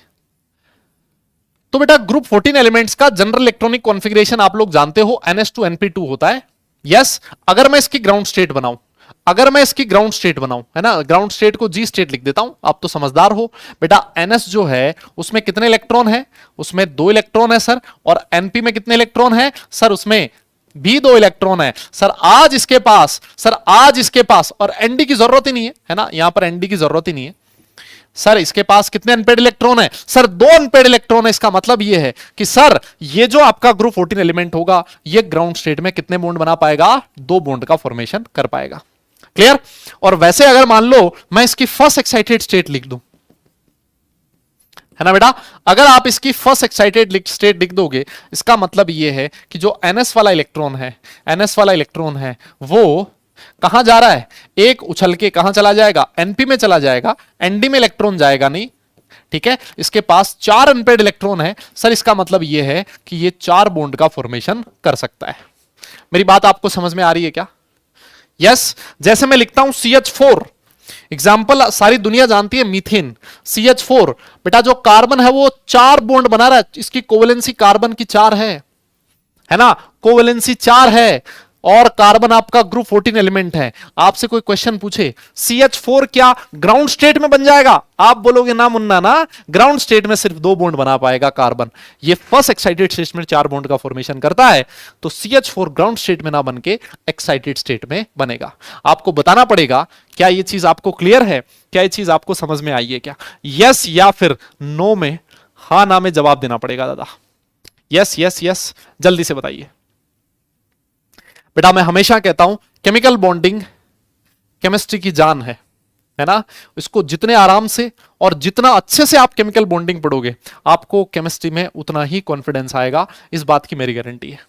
ठीक है, लेकिन अगर मान लो आपने यहां पर ईमानदारी नहीं बरती तो फिर आपको परेशानी हो सकती है, केमिस्ट्री आपको प्रॉब्लमेटिक लग सकती है। ठीक है, आइए फिर आगे चलते हैं और मैं आपको ग्रुप 15 एलिमेंट के बारे में बता देता हूं।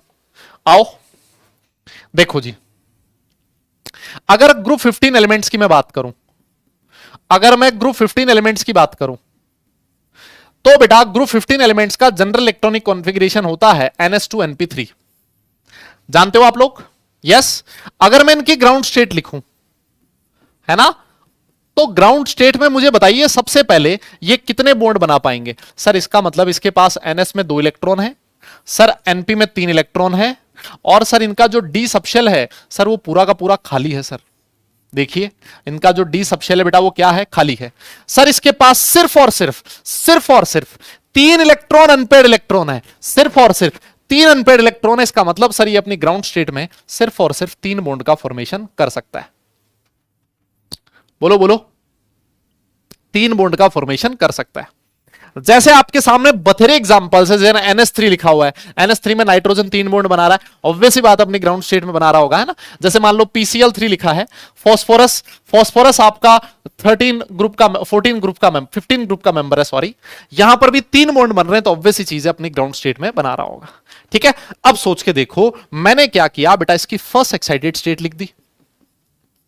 यस, फर्स्ट एक्साइटेड स्टेट का मतलब क्या है सर, NS वाला जो इलेक्ट्रॉन होगा, जो NS वाला इलेक्ट्रॉन होगा वो कहां चला जाएगा सर, वो NS वाला इलेक्ट्रॉन आज उछल के देखो सर, जंप मार के कहां चला गया, ND में चला गया। जंप मार के कहां चला गया सर, वो डी सबशेल में चला गया।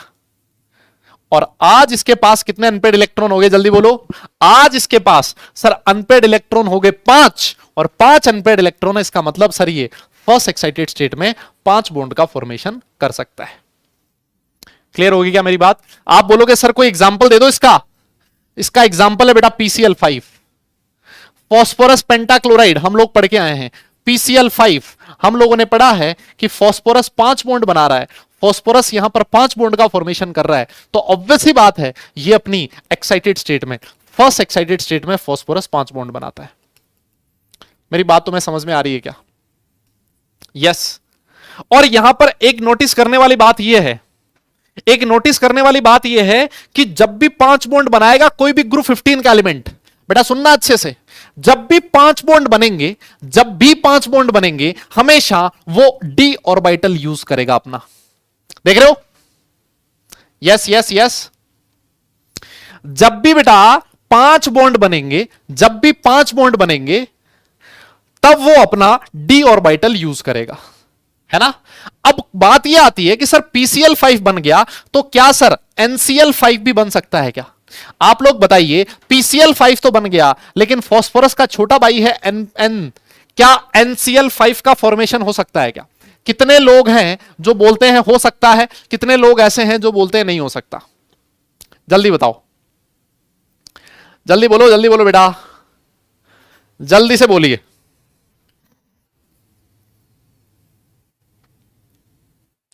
बोलना पड़ेगा भाई। क्या NCl5 का नहीं हो सकता, क्यों नहीं हो सकता उसका रीजन भी बताओ, क्यों नहीं हो सकता उसका रीजन भी बताओ, ऐसे नहीं मानूंगा मैं। हां, क्यों नहीं हो सकता इसका रीजन बताओ, जल्दी बोलो क्यों नहीं हो सकता भाई, क्या दिक्कत है। PCl5 तो बन गया, तो NCl5 में क्या परेशानी है। हाँ जल्दी बोलना भाई।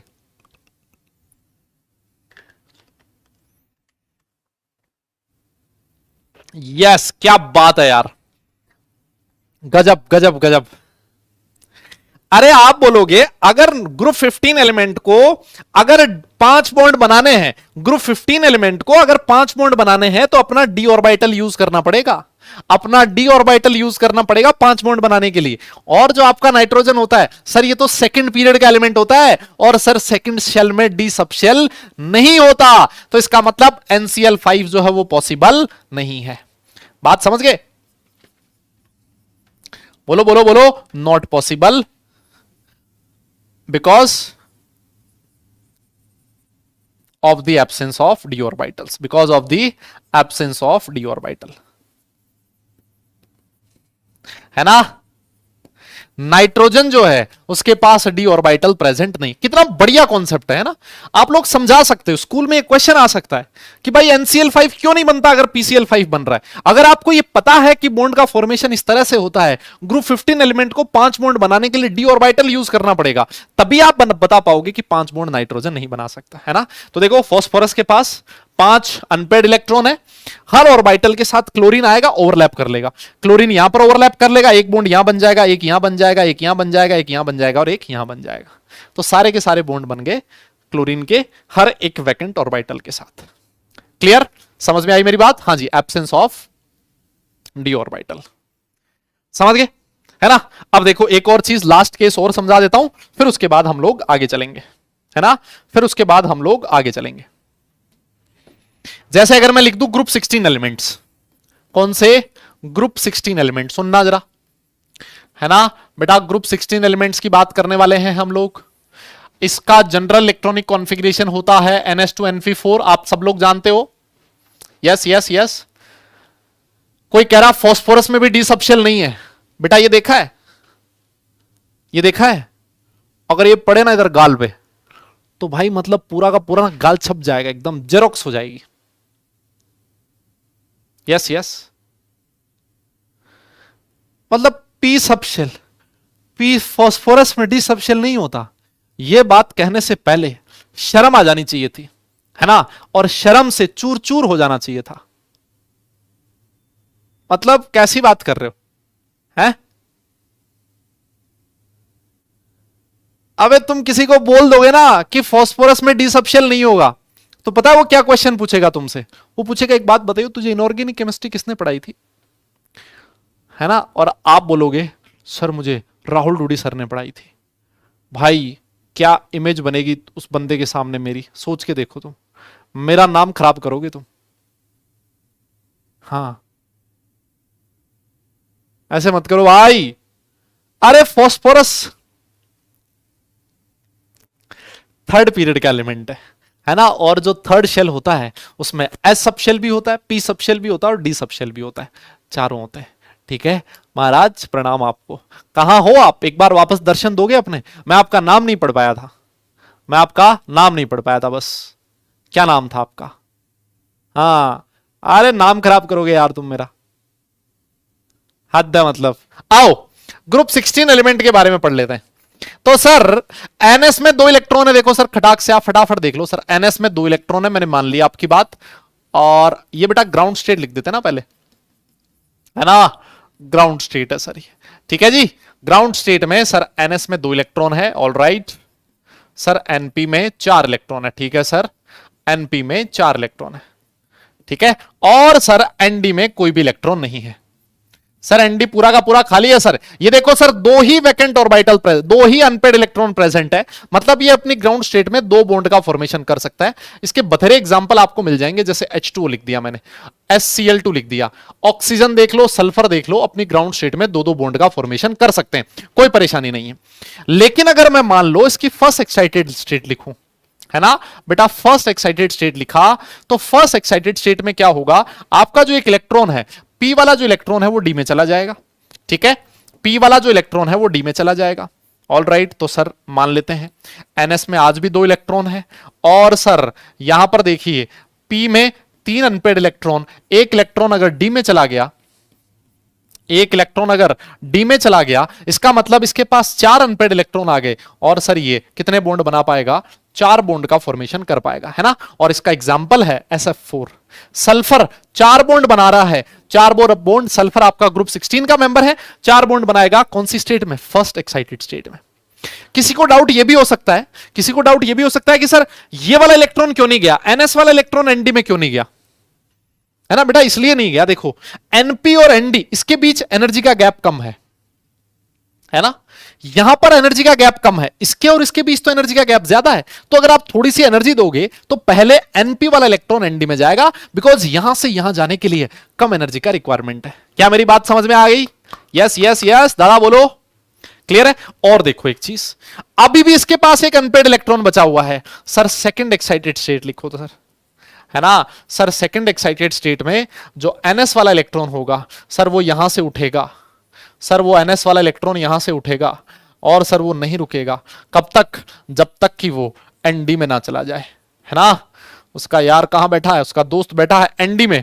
और इसके पास बेटा आप देखो टोटल 6 अनपेड इलेक्ट्रॉन हो गए, तो ये दिल खोल के 6 बॉन्ड्स का फॉर्मेशन कर सकता है। और इसका बहुत प्यारा एग्जाम्पल है SF6। Sulphur second excited state में पॉसिबल हो सकता है। मेरी बात समझ में आ गई? यस। तो 6 अनपेड इलेक्ट्रॉन है इसके पास, और हर ऑर्बिटल के साथ कौन ओवरलैप करेगा? फ्लोरीन आएगा और 6 फ्लोरीन हर एक ऑर्बिटल के साथ ओवरलैप करके 6 बॉन्ड का फॉर्मेशन कर देंगे और आपका बन जाएगा SF6। बोलो बोलो बोलो बोलो। अरे मेरी बात समझ में आ गई? दादा बोलना पड़ेगा आपको। Yes yes yes. कोई कह रहा सर आप स्पिन रॉन्ग कैसे? स्पिन सबकी सेम ही तो है बेटा, सेम ही तो है सबका, स्पिन सेम ही तो होना चाहिए। अरे जो ऑपोजिट स्पिन होगा ना वो किसका होगा? इसके साथ जो ओवरलैप करेगा ना उसका स्पिन ऑपोजिट होगा। जैसे मान लो इसके साथ फ्लोरीन ओवरलैप करेगा ना तो फ्लोरीन वाले का स्पिन ऑपोजिट होगा। इसके तो तीनों ऑर्बिटल का स्पिन सेम होगा, इसके सारे ऑर्बिटल का स्पिन सेम होगा, है ना। अब मान लो अगर फ्लोरीन आएगा इसके पास, वो फ्लोरीन जो है वो इसके साथ ओवरलैप करेगा, फ्लोरीन वाले ऑर्बिटल का जो स्पिन होगा वो ऑपोजिट होगा, जो इसके साथ ओवरलैप करने आएगा ना उसका आएगा। ठीक है, मेरा आपसे क्वेश्चन है कि SF6 बन जाता है क्या? OF6 पॉसिबल है क्या? क्या OF6 पॉसिबल है क्या? जल्दी बोलो। आप बोलोगे सर जो पढ़ने लिखने वाला इंसान है उसके लिए तो OF6 पॉसिबल नहीं है, बिकॉज जब भी 6 बॉन्ड बनाने होंगे ग्रुप 16 वाले एलिमेंट को, तो उसको अपना d ऑर्बिटल यूज करना पड़ेगा। और सर ऑक्सीजन के पास d ऑर्बिटल तो छोड़ो, ऑक्सीजन के पास तो वो 6 बॉन्ड तो छोड़ो, ऑक्सीजन तो बेचारा 4 बॉन्ड भी नहीं बना सकता सर। ऑक्सीजन जो है 4 बॉन्ड तब बनाएगा जब अपना कौन सा ऑर्बिटल यूज करेगा? डी ऑर्बिटल यूज करेगा। और सर उसके पास डी ऑर्बिटल प्रेजेंट नहीं है। इस तरह के क्वेश्चंस आते हैं बेटा। यस यस, इस तरह के क्वेश्चंस आपसे पूछे जा सकते हैं। मेरी बात समझ में आ गई? बोलो, क्लियर है ना? यस यस यस, क्लियर है। तो अब देखो एक और बच गया आपका ग्रुप 17 एलिमेंट्स, वो आप खुद से लिखोगे, है ना। वो ग्रुप 17 एलिमेंट्स का आप खुद से लिख लेना।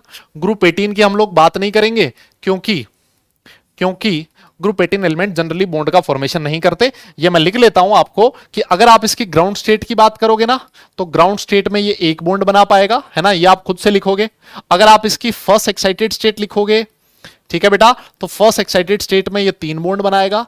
और अगर आप इसकी सेकंड एक्साइटेड स्टेट लिखोगे तो ये 5 बॉन्ड बनाएगा, ठीक है, 5 बॉन्ड्स का फॉर्मेशन करेगा। अगर आप इसकी थर्ड एक्साइटेड स्टेट लिखोगे तो ये 7 बॉन्ड का फॉर्मेशन करेगा, ठीक है ना। ये आप लोग खुद से बना लेना, ठीक है ना, ये आपका काम है। मैं एग्जांपल भी लिख देता हूं। IF7 बनता है, यस, 5 बॉन्ड में BRF5 बनता है, ब्रोमीन 5 बॉन्ड बना रहा है। यहां पर ClF3 बनता है, क्लोरीन 3 बॉन्ड बना रहा है। और इसके तो बथेरे एग्जांपल है, आप चाहो तो Cl2 लिख सकते हो, F2 लिख सकते हो, सारों में आपका एक एक बॉन्ड ही बन रहा है। क्लियर? ये खुद से लिख लोगे बेटा, ठीक है, ठीक है। और अगर आपको ग्रुप 18 का लिखना हो ना तो वो भी लिख सकते हो। ग्रुप 18 वाला भी लिखना चाहो तो लिख सकते हो, जैसे आपका जिनोन हो गया, क्रिप्टन हो गया, ये केमिकल बॉन्ड का फॉर्मेशन करते हैं तो आप वो भी लिख सकते हो, कोई प्रॉब्लम नहीं है। इसी तरह से आप वो भी लिख लोगे। Clear clear clear? Yes yes yes, ठीक है दादा, डन डन डन डन, ठीक है ठीक है ठीक है। कोई कह रहा है सर 2 का डिफरेंस ही क्यों होता है? अरे भाई 2 का डिफरेंस इसलिए होता है क्योंकि जब इलेक्ट्रॉन एक्साइट होता है तो एक इलेक्ट्रॉन बाहर जाएगा तो 2 अनपेड इलेक्ट्रॉन बनेंगे। एक्साइटेशन में 2 अनपेड इलेक्ट्रॉन बन जाते हैं, है ना। तो डिफरेंस कितने का आ जाता है? 2 का आ जाता है। यस यस यस यस, समझ में आ गई क्या बात? पक्का? अच्छा देखो, कुछ बच्चों के दिमाग में यह भी क्वेश्चन आ सकता था, और हो सकता है आप लोगों में से किसी के दिमाग में क्वेश्चन आया भी हो कि सर एक बात बताओ, अगर इलेक्ट्रॉन को यहां से यहां एक्साइट करना है, अगर इलेक्ट्रॉन यहां से यहां एक्साइट हो रहा है तो उसके लिए तो सर एनर्जी चाहिए ना। बिना एनर्जी दोगे तो एक्साइट होगा नहीं। यस, तो सर ये कैसे इलेक्ट्रॉन यहां से यहां चला गया? वो जो एनर्जी है वो आई कहां से? वैसे इलेक्ट्रॉन अगर यहां से यहां गया है तो उसके लिए भी सर एनर्जी चाहिए होगी। जैसे मान लो इलेक्ट्रॉन को 3s से 3d में भेज रहे हो तो ऑब्वियस ही बात है उसके लिए भी एनर्जी चाहिए। सर वो एनर्जी आई कहां से, है ना? उसका रीजन बताऊं आपको कहां से आई है? सर वो एनर्जी बताऊं कहां से आई है? एनर्जी आई है बॉन्ड फॉर्मेशन से। जब सल्फर का फ्लोरीन के साथ बॉन्ड बनेगा तो सर बॉन्ड बनता है तो एनर्जी रिलीज होती है। याद है आप लोगों को? जब बॉन्ड बनता है तो एनर्जी रिलीज होती है, और जो एनर्जी रिलीज हुई है वही एनर्जी इलेक्ट्रॉन को यहां से यहां भेजने में काम में आती है। कितना प्यारा कॉन्सेप्ट है। बाहर से एनर्जी नहीं देनी पड़ती, फोटोन की फॉर्म में नहीं आती। हर जगह फोटोन को घुसा दो तुम, क्योंकि सर हमने फोटोन का नाम सुना है बढ़िया से। फोटोन का नाम आजकल बच्चे 6ठी क्लास में सुन लेते हैं। यस, हाँ, नहीं बेटा, आप लोग बाहर से नहीं देते हो, आप लोग बाहर से एनर्जी नहीं देते हो बॉन्ड बनने के लिए। आप लोग बॉन्ड बनाने के लिए एनर्जी थोड़ी नहीं देते हो, बॉन्ड तो अपने आप बनता है है ना, क्योंकि बॉन्ड फॉर्मेशन से एनर्जी रिलीज होती है और जो एनर्जी रिलीज हुई है वही एनर्जी काम में आती इलेक्ट्रॉन को आगे से आगे ले जाने के लिए। तो आपको बाहर से एनर्जी नहीं देनी पड़ती, एनर्जी जो रिलीज हो रही है बॉन्ड फॉर्मेशन में वही एनर्जी यूटिलाइज हो रही है, फिर बॉन्ड बना, फिर एक्साइटेशन हुआ, फिर बॉन्ड बना, फिर एक्साइटेशन हुआ, और यही प्रोसेस बार बार चलता रहता है। क्या जबरदस्त चीज है, मतलब है कि नहीं? बोलो बोलो बोलो। यस। तो आपके सामने मैं एक क्वेश्चन देना चाहता हूं, आप लोग बताइए, इनमें से which of the following is not possible? इनमें से कौन सा पॉसिबल नहीं है? यस यस यस, बोलो बेटा बोलो। इनमें से कौन सा पॉसिबल नहीं है? जल्दी से बताना पड़ेगा आपको। इनमें से कौन सा पॉसिबल नहीं है? जल्दी बोलियो बे दादा। यस यस यस, कौन सा पॉसिबल नहीं है भाई? सेकंड वाला पक्का?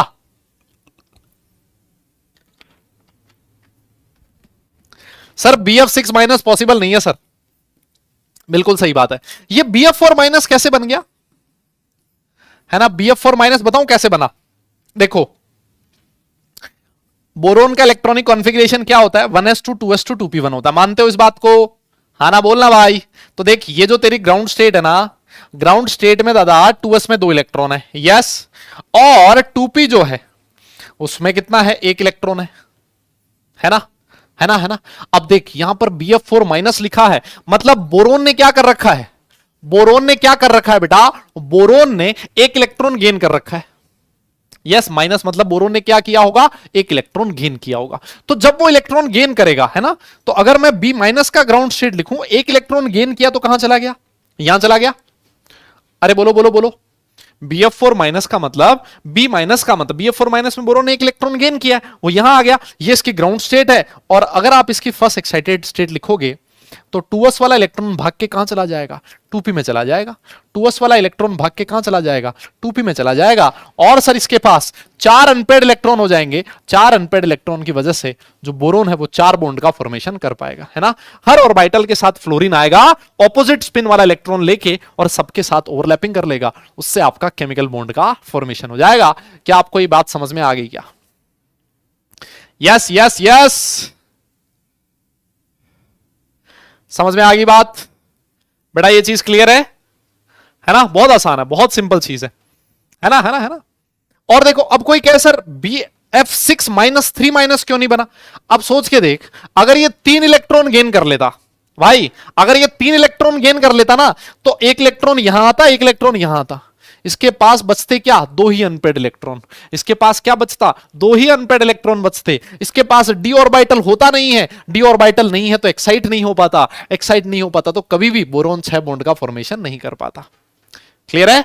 यस। इसी वजह से बोरोन BF4 माइनस तो बना लेता है, लेकिन BF63 माइनस का फॉर्मेशन नहीं कर पाता। क्लियर है? क्लियर है? ओके बेटा, वेरी गुड।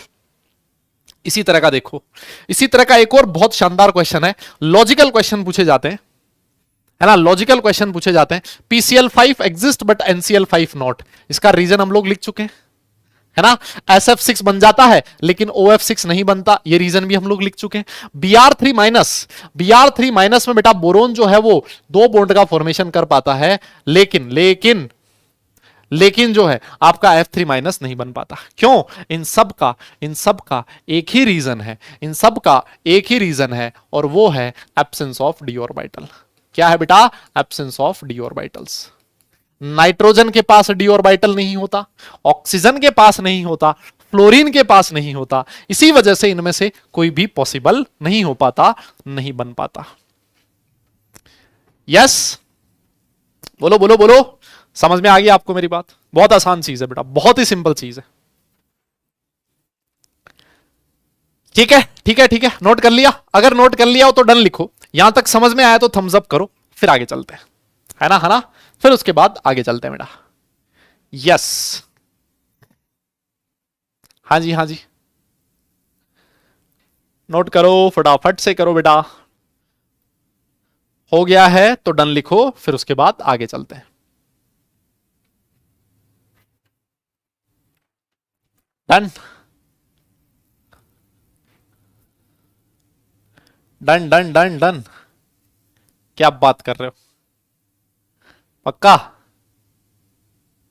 अरे बहुत बढ़िया लड़को, वेरी गुड। चलिए फिर आपको मैं कुछ क्वेश्चंस हैं जो होमवर्क देना चाहता हूं, है ना।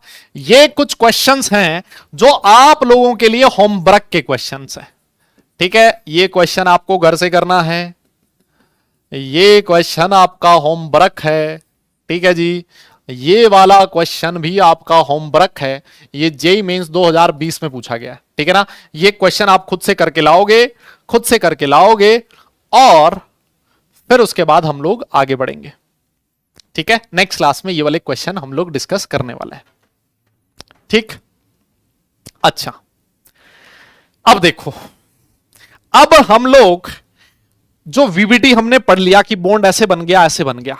अब साला ये जो वीबीटी है ना, इसमें भी परेशानी है। ये वीबीटी में भी पंगा आ गया। सर वो पंगा क्या है? देखो, वीबीटी के बाद आता है हाइब्रिडाइजेशन, है ना। अब हाइब्रिडाइजेशन की जरूरत क्यों पड़ी, वो मैं आपको सिखाने वाला हूं कि जो नेक्स्ट टॉपिक है वो हम लोग क्यों पढ़ने वाले हैं, ठीक है। आइए मैं समझाता हूं। देखो देखो, अभी मैंने आपके सामने एक एग्जांपल लिखा था BF3 का, है ना। बोरोन है, और अभी आपने कहा भाई बोरोन में इलेक्ट्रॉनिक कॉन्फ़िगरेशन होता है 1s2 2s2 2p1। अगर आप वैलेंस शेल में ग्राउंड स्टेट की बात करो, ग्राउंड स्टेट में जो 2s है उसमें 2 इलेक्ट्रॉन है, और जो 2p है उसमें 1 ही इलेक्ट्रॉन है ना। तो ये अपनी ग्राउंड स्टेट में तो सिर्फ एक ही बॉन्ड का फॉर्मेशन कर पा रहा था, लेकिन हमें पता है कि बोरोन BF3 में कितने बॉन्ड बनाता है बेटा? 3 बॉन्ड बनाता है। एक बात बताओ जल्दी से, एक बात बताओ जल्दी से, जो BF3 है उसमें बॉन्ड एंगल कितना होता है? जल्दी बताओ। अबे कोई छुट्टी नहीं, अभी आधा घंटा बचा है भाई। हाँ, मैंने 5 मिनट क्लास भी लेट स्टार्ट करी थी। हाँ, 5 मिनट क्लास भी लेट स्टार्ट करी थी, ऐसे मत करो। हाँ, मुझे एक बात बताओ, BF3 में बॉन्ड एंगल कितना होता है भाई लोगों? जल्दी से बताइए, BF3 में बॉन्ड एंगल कितना होता है? यस यस यस, BF3 में बॉन्ड एंगल कितना होता है? जल्दी बोल दादा। 120 डिग्री का होता है ना, ये तुझे पता है पहले से, ठीक है। और बोरोन ट्राइगोनल प्लेनर ज्योमेट्री होती थी ना इसकी, ए भाई, ट्राइगोनल प्लेनर ज्योमेट्री होती थी, याद है? Very good. तो हो क्या रहा है, अगर मैं इसकी फर्स्ट एक्साइटेड स्टेट लिखूं, है ना, मैं क्या करूं, इसकी फर्स्ट एक्साइटेड स्टेट लिखूं, तो जो इलेक्ट्रॉन है 2s में 1 रह जाएगा और 2p में 3 इलेक्ट्रॉन हो जाएंगे, ठीक है। तो मान लेते हैं 2p में से ये वाला जो ऑर्बिटल है वो है x ऑर्बिटल, और ये है बेटा py ऑर्बिटल। ये है px और ये है py, ठीक। और मुझे पता है अब ये 3 बॉन्ड बना पाएगा, है ना। ये अपनी फर्स्ट एक्साइटेड स्टेट में 3 बॉन्ड बना पाएगा, 3 बॉन्ड्स बना पाएगा। इसके पास 3 अनपेड इलेक्ट्रॉन है बोरोन के पास। फ्लोरीन का एक ऑर्बिटल आएगा जो इसके साथ ओवरलैप करेगा, एक बॉन्ड यहां बन जाएगा। फ्लोरीन का एक बॉन्ड यहां बन जाएगा, और फ्लोरीन का एक बॉन्ड यहां बन जाएगा। मानते हो ना? यहां पर एक छोटी सी दिक्कत है। सर दिक्कत क्या है? सर इसका px ऑर्बिटल इस डायरेक्शन में होगा, यह है आपका px ऑर्बिटल, और सर इसका जो py ऑर्बिटल है, py ऑर्बिटल इस डायरेक्शन में है। मानते हो? तो जो फ्लोरीन का ऑर्बिटल है, फ्लोरीन यहां पर ओवरलैप कर रहा है, तो एक बॉन्ड यहां बन गया x डायरेक्शन में, और एक बॉन्ड फ्लोरीन के साथ यहां बन जाएगा y डायरेक्शन में। क्योंकि इसका बेटा एक तो px ऑर्बिटल बॉन्ड फॉर्मेशन में काम में आ रहा है, और एक py, और px और py के बीच जो एंगल है वो कितने डिग्री का होता है? सर ये एंगल होता है 90 डिग्री का। तो सर इस हिसाब से तो BF3 में बॉन्ड एंगल 90 डिग्री आ रहा है। अरे आप तुम मेरी बात को समझ पा रहे हो क्या दादा? भाई भाई भाई, बहुत जबरदस्त चीज बता दी। सर ये तो पंगा हो गया। अगर px और py ऑर्बिटल बॉन्ड फॉर्मेशन में काम में आ रहे हैं बोरोन के, यहां पर बोरोन है, अगर px और py ऑर्बिटल बॉन्ड फॉर्मेशन में काम में आ रहे हैं बोरोन के, तो सर इनके बीच तो एंगल 90 डिग्री का होता है। यस, और आपका जो एंगल है BF3 में वो कितने का? 120 का। भाई इस वाले कॉन्सेप्ट के अकॉर्डिंग तो एंगल कितना होना चाहिए था? 90 डिग्री होना चाहिए ना यार। अगर आप कॉन्सेप्ट समझो तो इस कॉन्सेप्ट के अकॉर्डिंग तो 90 डिग्री आना चाहिए, लेकिन एक्चुअल बॉन्ड ऑर्डर कितना होता है? 120 डिग्री का होता है। सर ये तो गड़बड़ है कुछ, सर ये तो कुछ गड़बड़ है ना, है ना, है ना। सर इसका मतलब सर इस थ्योरी में कुछ तो गड़बड़ है ना। एक और एग्जांपल देता हूं, नहीं एक्सेप्शन कुछ नहीं है भाई, एक्सेप्शन कुछ नहीं है। एक और एग्जांपल देता हूं, एक और एग्जांपल देता हूं, उससे और कहानी क्लियर होगी। देखो CH4 की हम लोग बात करते हैं, है ना, CH4 की हम लोग बात करते हैं। जल्दी से बताइए, CH4 का जो ज्योमेट्री था आप लोगों को बता रखा है ना, बोलो बोलो। CH4 का जो ज्योमेट्री है वो आप लोगों को बता रखा है। सर इसका ज्योमेट्री तो हम लोग कभी नहीं भूल सकते सर, ये टेट्राहेड्रल होता है 109.28 डिग्री, यही होता था ना, याद है ना तुम्हें? अबे गजनी तो नहीं हो, टेट्राहेड्रल 109.28 होता था। यस, आओ सर देख लेते हैं। सर कार्बन का इलेक्ट्रॉनिक कॉन्फ़िगरेशन होता है 1s2 2s2 2p2। सर अगर मैं ग्राउंड स्टेट की बात करूं तो सर इसके 2s में 2 इलेक्ट्रॉन है और सर इसके 2p में भी 2 इलेक्ट्रॉन है। सर ये अपनी ग्राउंड स्टेट में सिर्फ और सिर्फ 2 ही बॉन्ड का फॉर्मेशन कर पाएगा। अगर ये 2 बॉन्ड बना रहा है तो मैं क्या करूंगा सर, इसकी आप डायरेक्ट फर्स्ट एक्साइटेड स्टेट लिख दो, 2s में 1 इलेक्ट्रॉन रह जाएगा और 2p में 3 इलेक्ट्रॉन आ जाएंगे। यस यस यस बोलो। सर इसके पास 4 अनपेयर्ड इलेक्ट्रॉन है, सर इसके पास 4 अनपेयर्ड इलेक्ट्रॉन है, इसका मतलब सर ये 4 बॉन्ड का फॉर्मेशन कर सकता है। यस सर, हर एक ऑर्बिटल के साथ कौन ओवरलैप करेगा? हाइड्रोजन आएगा ओवरलैप कर लेगा, हाइड्रोजन आएगा ओवरलैप कर लेगा, हाइड्रोजन आएगा ओवरलैप कर लेगा, हाइड्रोजन आएगा ओवरलैप कर लेगा। सर लेकिन एक दिक्कत है, सर एक दिक्कत है कि सर ये ऑर्बिटल है px, ये ऑर्बिटल है py और ये वाला ऑर्बिटल है pz। सर कार्बन अपने 3 ऑर्बिटल बॉन्ड फॉर्मेशन में ले रहा है, एक px, एक py और सर एक pz। सर अगर ये कार्बन अपने 3 ऑर्बिटल ओवरलैप करवा रहा है हाइड्रोजन के साथ, अपने 3 ऑर्बिटल ओवरलैप करवा रहा है किसके साथ? हाइड्रोजन के साथ, तो सर इनके बीच तो जो एंगल है वो 90 डिग्री का होता है। सर ये वाला एंगल भी 90 डिग्री का है, सर ये वाला एंगल भी 90 डिग्री का है, तो सर यहां पर भी एंगल 90 डिग्री के होने चाहिए थे। अगर आप VBT अप्लाई कर रहे हो तो ये एंगल 90 डिग्री के होने चाहिए थे, लेकिन सर जो एक्चुअल एंगल है वो कितने का होता है? 109.28 डिग्री का होता है। क्या आपको मेरी बात समझ में आ रही है क्या? Yes yes yes,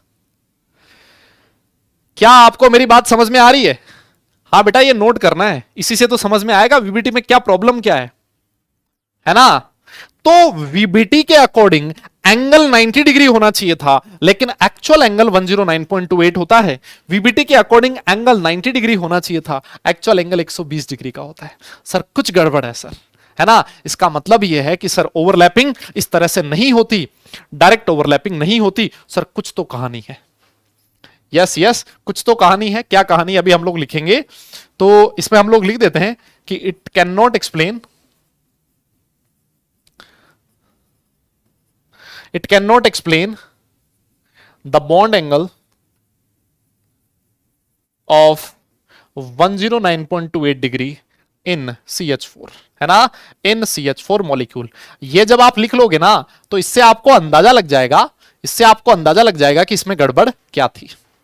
yes yes yes, हाँ CH3 बना तो चौथा ऑर्बिटल तो कोई टेंशन ही नहीं है ना भाई, चौथा ऑर्बिटल कहीं पर भी प्रेजेंट हो, आपके 3 बॉन्ड्स तो 90 डिग्री के होने चाहिए ना। यहां तो चारों बॉन्ड ही 109.28 डिग्री के। यस यस, यहां तो चारों ही 109.28 है, यहां पर कम से कम एक बॉन्ड तो 90 का होना चाहिए था, वो नहीं है। इसका मतलब कुछ गड़बड़ है, और वो गड़बड़ क्या है वो मैंने आपको बता दी।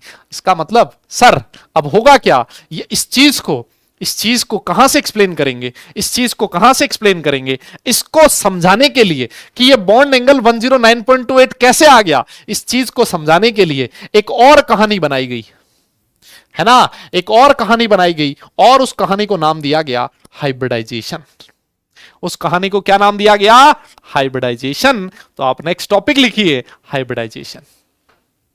यस यस, आप टॉपिक लिखिए हाइब्रिडाइजेशन। क्लियर? आप टॉपिक लिखिए हाइब्रिडाइजेशन। ठीक है दादा, टॉपिक लिखो हाइब्रिडाइजेशन। देखो जी हाइब्रिडाइजेशन क्या होता है, मैं आपको बताता हूं, सुनना।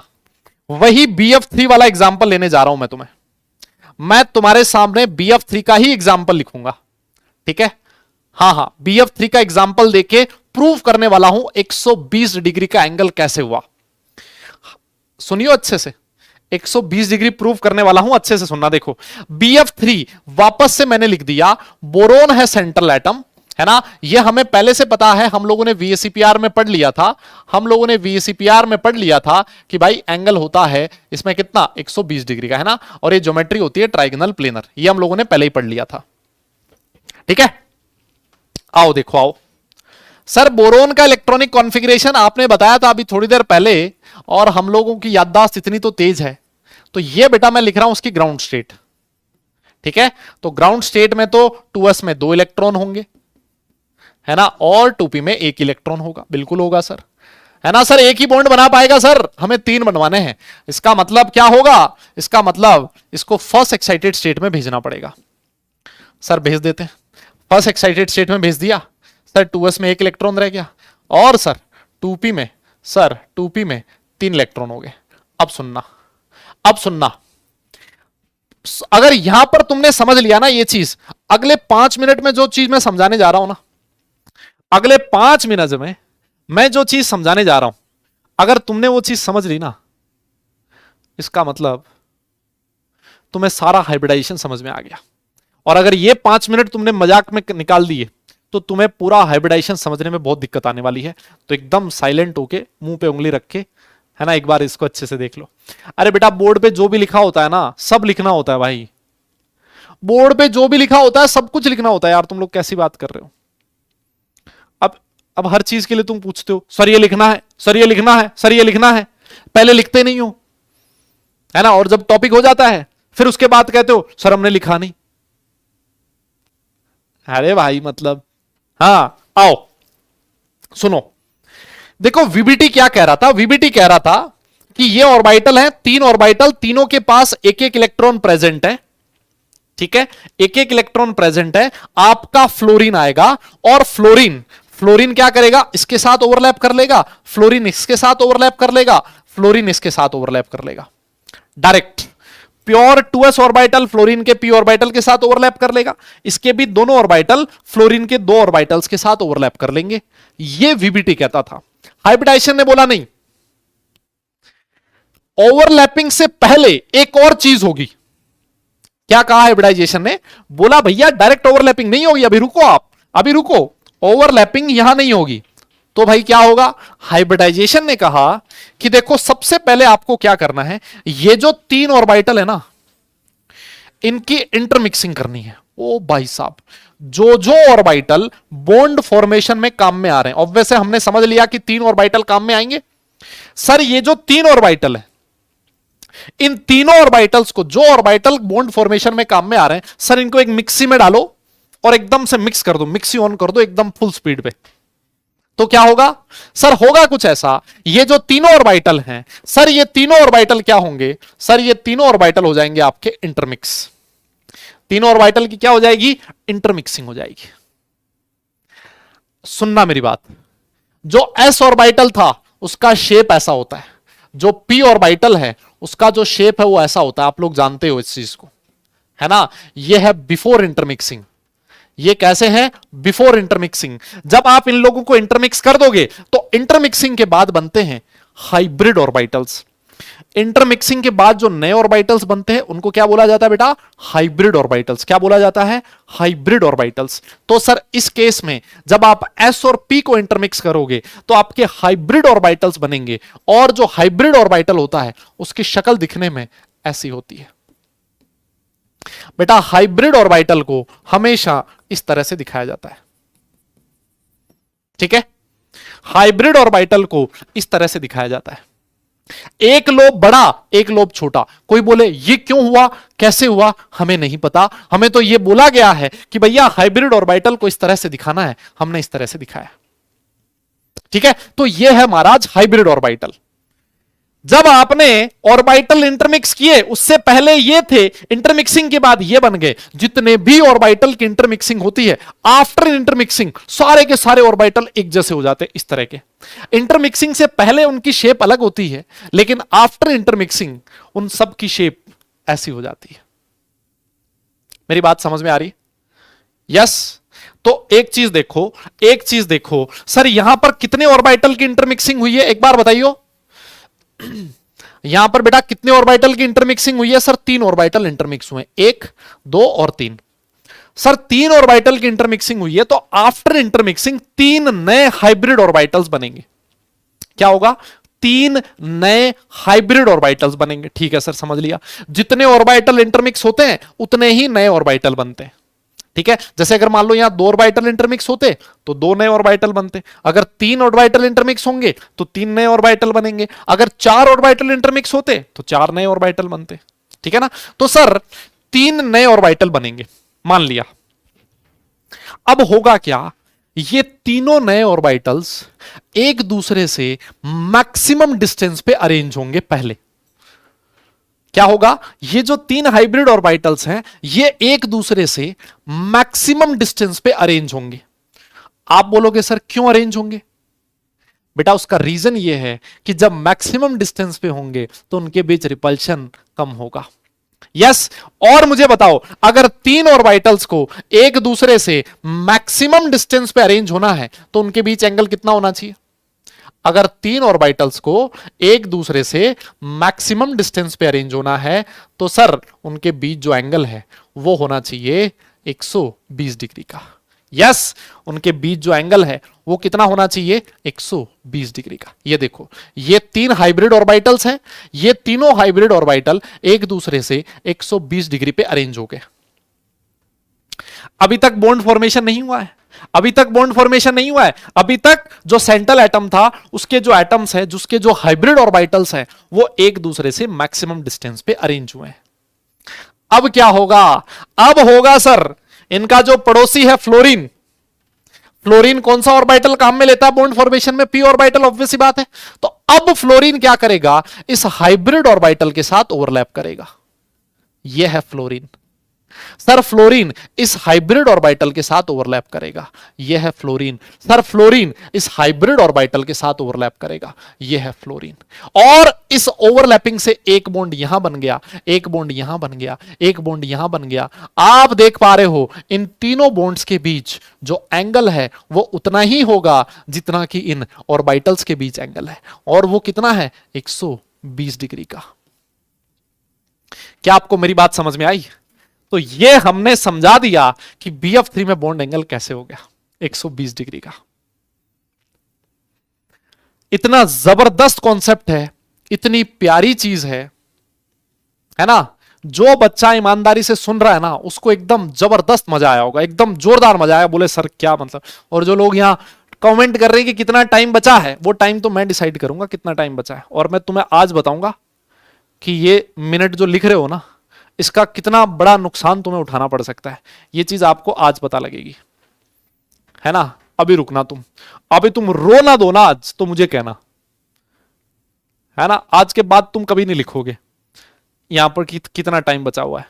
हाँ देखो, तो इसका मतलब यह है, इसका मतलब यह है कि सर ऑर्बिटल्स की इंटरमिक्सिंग होती, ऑर्बिटल्स की ओवरलैपिंग होती तो है, लेकिन ये सर डायरेक्ट ओवरलैप नहीं करता। पहले ओवरलैपिंग से पहले, ओवरलैपिंग से पहले इंटरमिक्सिंग होती है सर। ऑर्बिटल्स पहले इंटरमिक्स होंगे, है ना? और इंटरमिक्सिंग के बाद जितने भी नए ऑर्बिटल्स बनेंगे ये ऑर्बिटल एक दूसरे से मैक्सिमम डिस्टेंस पे अरेंज होंगे, और ये जो मैक्सिमम डिस्टेंस पे जब अरेंज हुए हैं उसके बाद आपका टर्मिनल एटम आएगा, और ये terminal atom in hybrid orbitals के साथ ओवरलैप करेगा। तो कभी भी ओवरलैपिंग इन ऑर्बिटल्स के साथ नहीं होती, जो प्योर s और p ऑर्बिटल्स होते हैं उनके साथ इंटरमिक्सिंग नहीं होती सर। ओवरलैपिंग हमेशा होती है हाइब्रिड ऑर्बिटल्स के साथ। ओवरलैपिंग हमेशा होती है हाइब्रिड ऑर्बिटल्स के साथ। ठीक है, so this is the concept of hybridisation. Hybridisation सिर्फ इतना कहता है, हाइब्रिडाइजेशन सिर्फ इतना कहता है कि इंटरमिक्सिंग पहले होगी, ओवरलैपिंग बाद में होगी। तो अगर आप पहले इंटरमिक्सिंग कराओगे, बाद में ओवरलैपिंग करवाओगे, तब आपको ऐसी कोई परेशानी का सामना नहीं करना पड़ेगा। यस, आपको इसी किसी परेशानी का सामना नहीं करना पड़ेगा। और ये जो आपका हाइब्रिडाइजेशन है बेटा, इस हाइब्रिडाइजेशन को बोला जाता है, इस इंटरमिक्सिंग को हाइब्रिडाइजेशन बोलते हैं, और इसका नाम है sp2 हाइब्रिडाइजेशन, है ना? इसका क्या बोला था? sp2। क्यों? क्योंकि एक s और 2 p ऑर्बिटल इंटरमिक्स हो रहे ना, इसलिए इसको sp2 बोल दिया। मान लो एक s और एक p होता ना तो उसको मैं sp बोलता, अगर एक s और 3 p होते ना तो मैं उसको sp3 बोलता। क्लियर है? क्लियर है? क्लियर है? यस यस यस, बोलो बोलो बोलो। अभी और भी एग्जाम्पल देंगे, है ना, अभी और भी एग्जाम्पल देंगे, चिंता मत करो। लेकिन एक कॉन्सेप्ट आपको ये समझना पड़ेगा कि इंटरमिक्सिंग से पहले ऑर्बिटल्स की एनर्जी डिफरेंट डिफरेंट होती है। ऑब्वियस सी बात है, 2s और 2p ऑर्बिटल्स की एनर्जी डिफरेंट होगी, इनकी जो शेप होती है वो डिफरेंट होती है। लेकिन जब आप इनकी इंटरमिक्स कराते हो ना, मिक्सी में डाल के एकदम से घुमा देते हो ना, तो आफ्टर इंटरमिक्सिंग जितने भी हाइब्रिड ऑर्बिटल्स बनते हैं ना, उन सारे हाइब्रिड ऑर्बिटल्स की एनर्जी सेम होती है, उनकी शक्ल दिखने में सेम होती है ना, उनकी शक्ल सेम हो जाती है आफ्टर इंटरमिक्सिंग। दूसरी चीज ये भी समझनी है कि जब ये ऑर्बिटल आपस में इंटरमिक्स हो रहे, तो जो ऑर्बिटल इंटरमिक्स होते हैं उनकी एनर्जी में बहुत ज्यादा डिफरेंस नहीं होना चाहिए, है ना, थोड़ा बहुत डिफरेंस होगा लेकिन डिफरेंस बहुत ज्यादा नहीं होना चाहिए। क्लियर है, इंटरमिक्सिंग में डिफरेंस बहुत ज्यादा नहीं होना चाहिए। क्लियर, तो ये आप लोगों ने नोट कर लिया होगा। अब इसके बाद आपके सामने हाइब्रिडाइजेशन की डेफिनेशन लिखी हुई है और इस डेफिनेशन को फटाफट से नोट करो। यस यस यस बेटा, फटाफट से डेफिनेशन नोट करो। ये रहा बेटा, ये लिखा हुआ देखो। हाइब्रिडाइजेशन ना मैं तुम्हें डायरेक्ट भी समझा सकता था, सुनो, है ना, जितनी तुम्हें जल्दी है ना, जितनी तुम्हें जल्दी है क्लास खत्म करने की, अगर मुझे जल्दी होती ना तो मैं हाइब्रिडाइजेशन तुम्हें डायरेक्ट समझा सकता था। मैं तुम्हें यह बताता ही नहीं कि कहां पे दिक्कत थी वीबीटी में, और ये वाली चीज हाइब्रिडाइजेशन क्या कह रहा है, मैं तुम्हें डायरेक्ट हाइब्रिडाइजेशन समझाता क्या होता है, उसकी शॉर्ट ट्रिक समझाता और तुम खुश हो जाते, बोले वाह आज तो एकदम मजा आ गया, आज तो सर ने क्या पढ़ाया है ना, तुम खुश हो जाते। तुम्हें एक्चुअल जो क्रक्स है उसका, है ना, जो एक्चुअल फीलिंग है हाइब्रिडाइजेशन की, वो कभी आती भी नहीं, है ना। तो बेटा थोड़ा मेरे पास सारे तरीके हैं कैसे टॉपिक को खत्म करना जल्दी, कैसे उसको पूरा विजुलाइज करवा के खत्म करना, वो सारे तरीके मेरे पास हैं, है ना। तो आप जितनी शांति से बैठ के सुनोगे, है ना, उतना ही अच्छे से मैं भी बताऊंगा और उतने ही अच्छे से तुम्हें भी समझ में आएगा।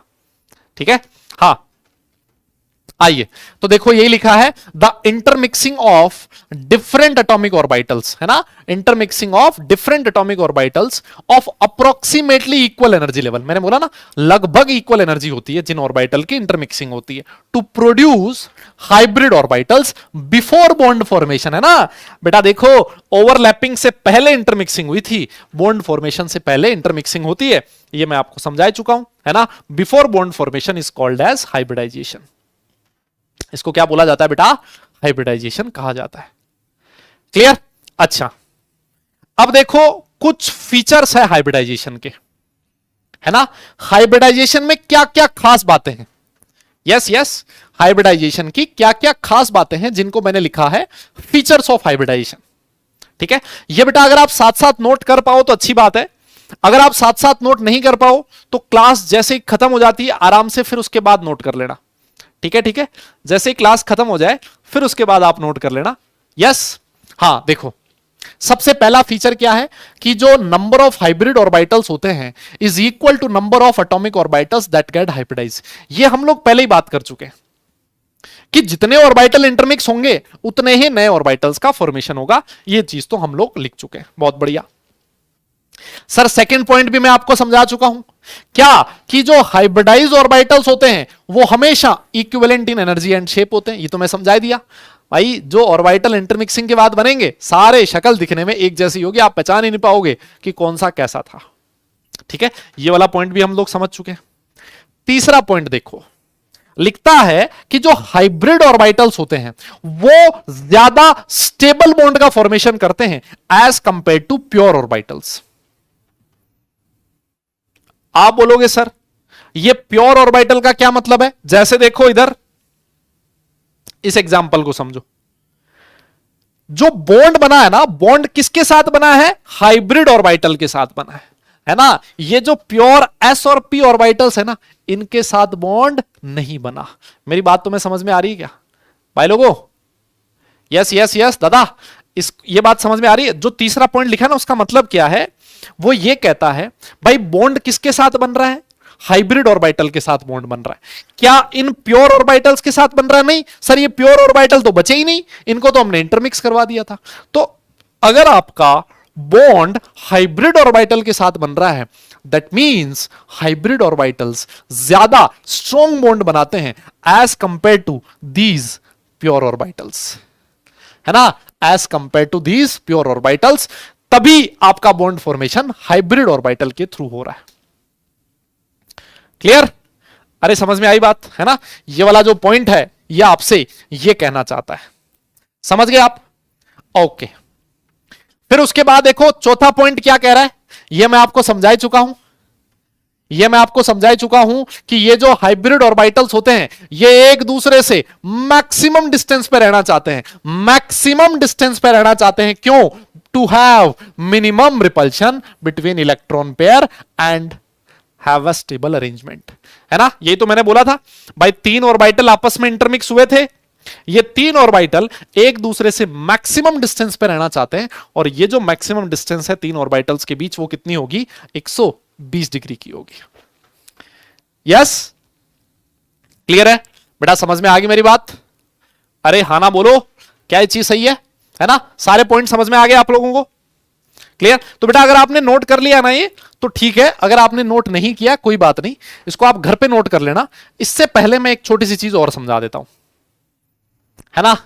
इससे पहले एक छोटी सी चीज मैं और समझा देता हूं, वो है कंडीशंस ऑफ हाइब्रिडाइजेशन, है ना?